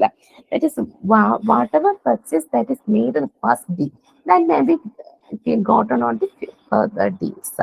Then free trials. It consists of inviting prospective buyers to try the product without any cost in the hope that they will buy the product. It is free. Car, while buying a car, they will give a free trial. That is free trials.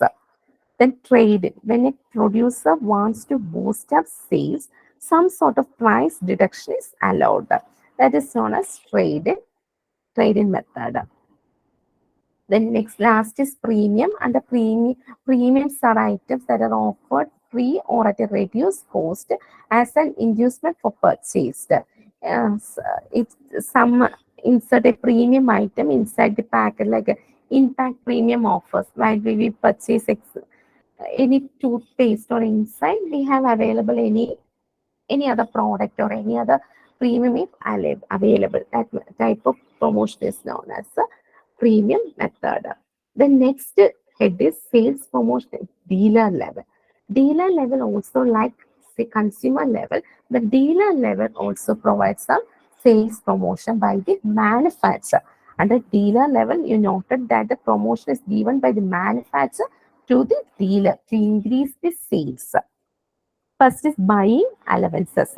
It is a temporary in the price reduction to dealer for purchasing a specified quantity. This method is more effective for a new product. Buying allowance is given for temporary, for fixed period if they buy the product from the manufacturer. Here the contract is between the manufacturer and the dealer. Manufacturer and the dealer is only included under this type of promotion technique. Buying allowances is temporary reduction in the price to dealers for purchasing a product. Either this is usually used in purchasing of new product. Then merchandise allowances. It consists of the payment of certain amount of money to dealers for providing special promotional efforts such as advertising or displays. In name of display allowances or advertising allowances for displaying a product in the dealer shop. The manufacturer given a special allowances. It is known as merchandise allowances. Push money or premium. This method is effective when the personal selling is an important part of marketing effort. Then push money, they give a personal sale, then give any premium to increase the sales. So the manufacturer give premium to increase the sale. This method is known as push money or premium. Then price deal. Apart from regular discounts, special discounts are allowed to the dealer for a specified quantity of purchase. It is known as price deal.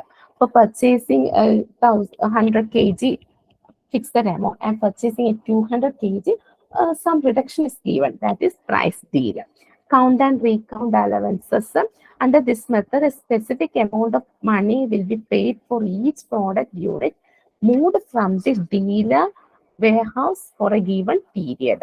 That is, they will count if the dealer warehouses is moving a product to the consumer or to the sale to the retailer shop. By moving their product, the allowances must be provided.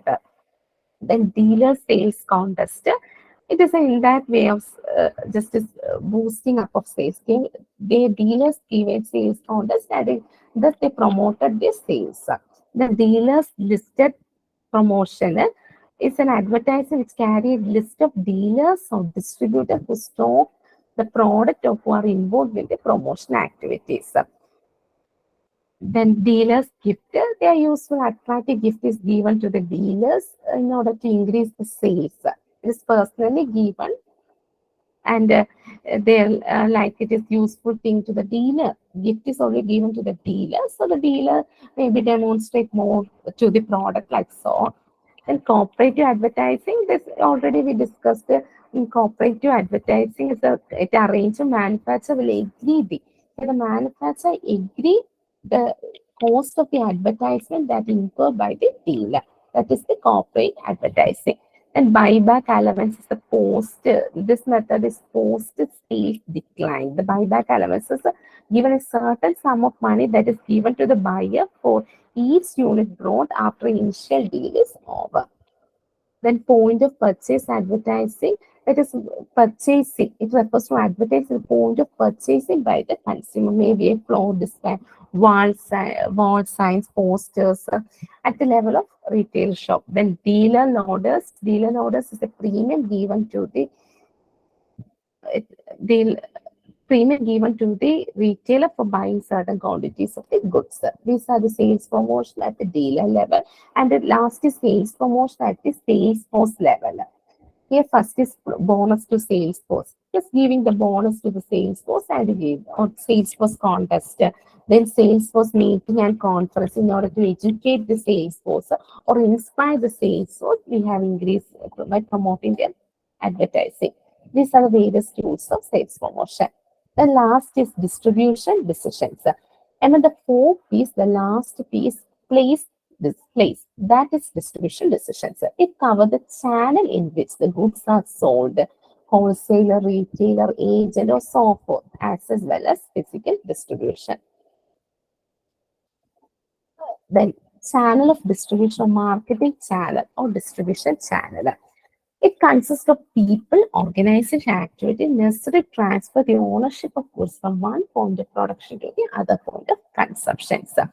Aims at moving the product from the product to the ultimate customers. These are the channel of this, at which flow of goods, at which channel the product must be transferred to the point of consumption.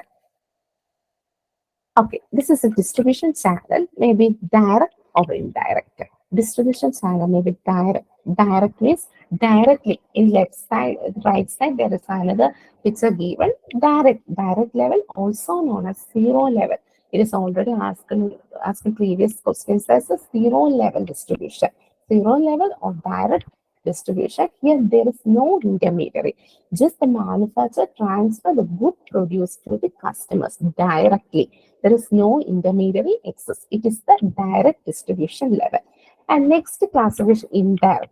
All others are indirect. If any other intermediary exists in the between manufacturer and customers, then it is known as indirect. Then indirect distribution channel. So indirect distribution channel may be 1 level, 2 level, or 3 level. If one intermediary added in among the manufacturer and the customer, it is 1 level. If two intermediary exists between the manufacturer and the customers, it is 2 level.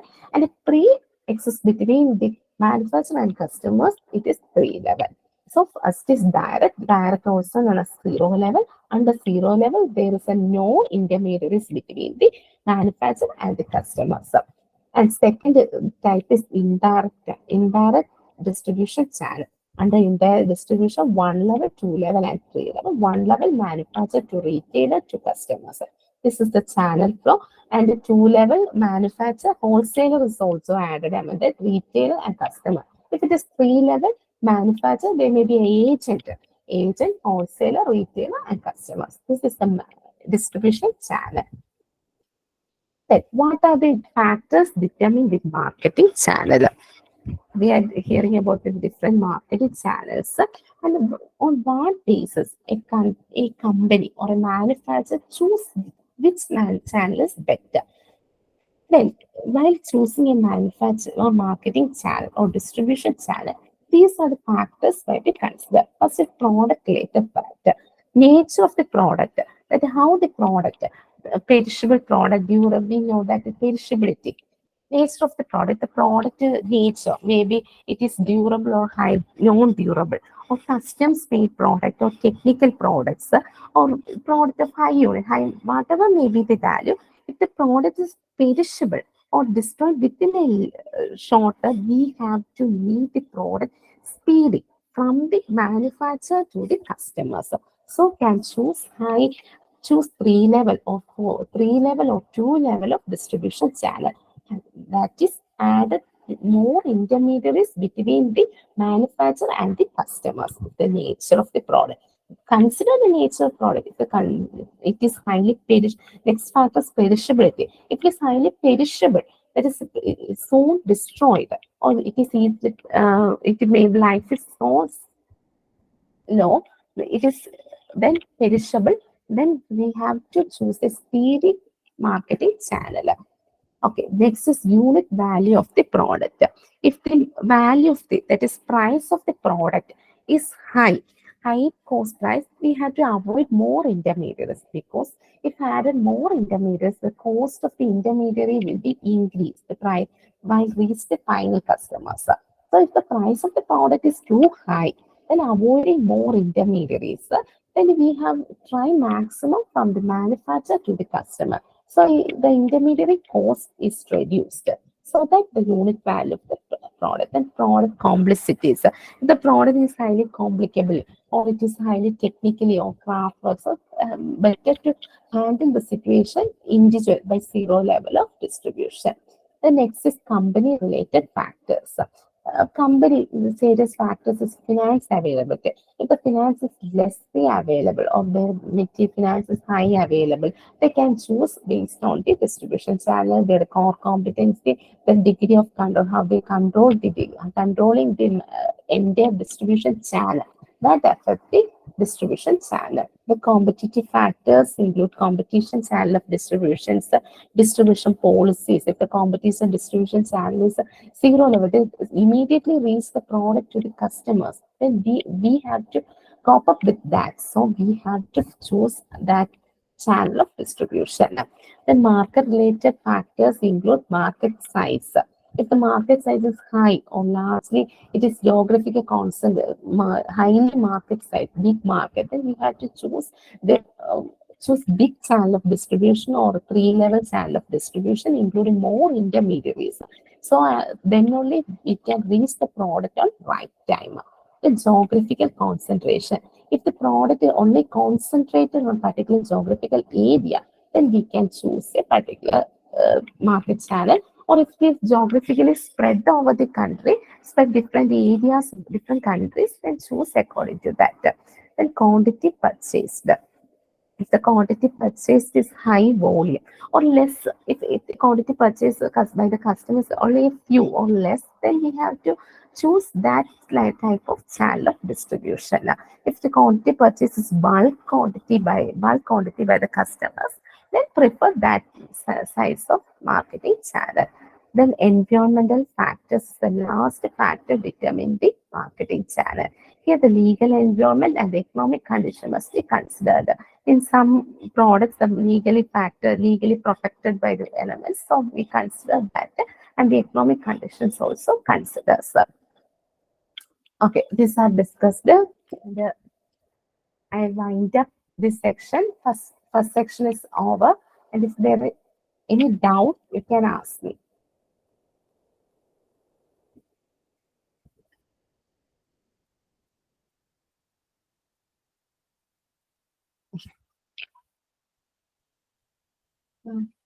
Hello. Hello. Uh, okay. Is there any doubt?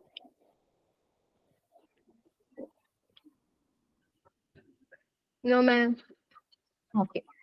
Okay. Thank you Thank you. for giving an opportunity. Okay. Thank you.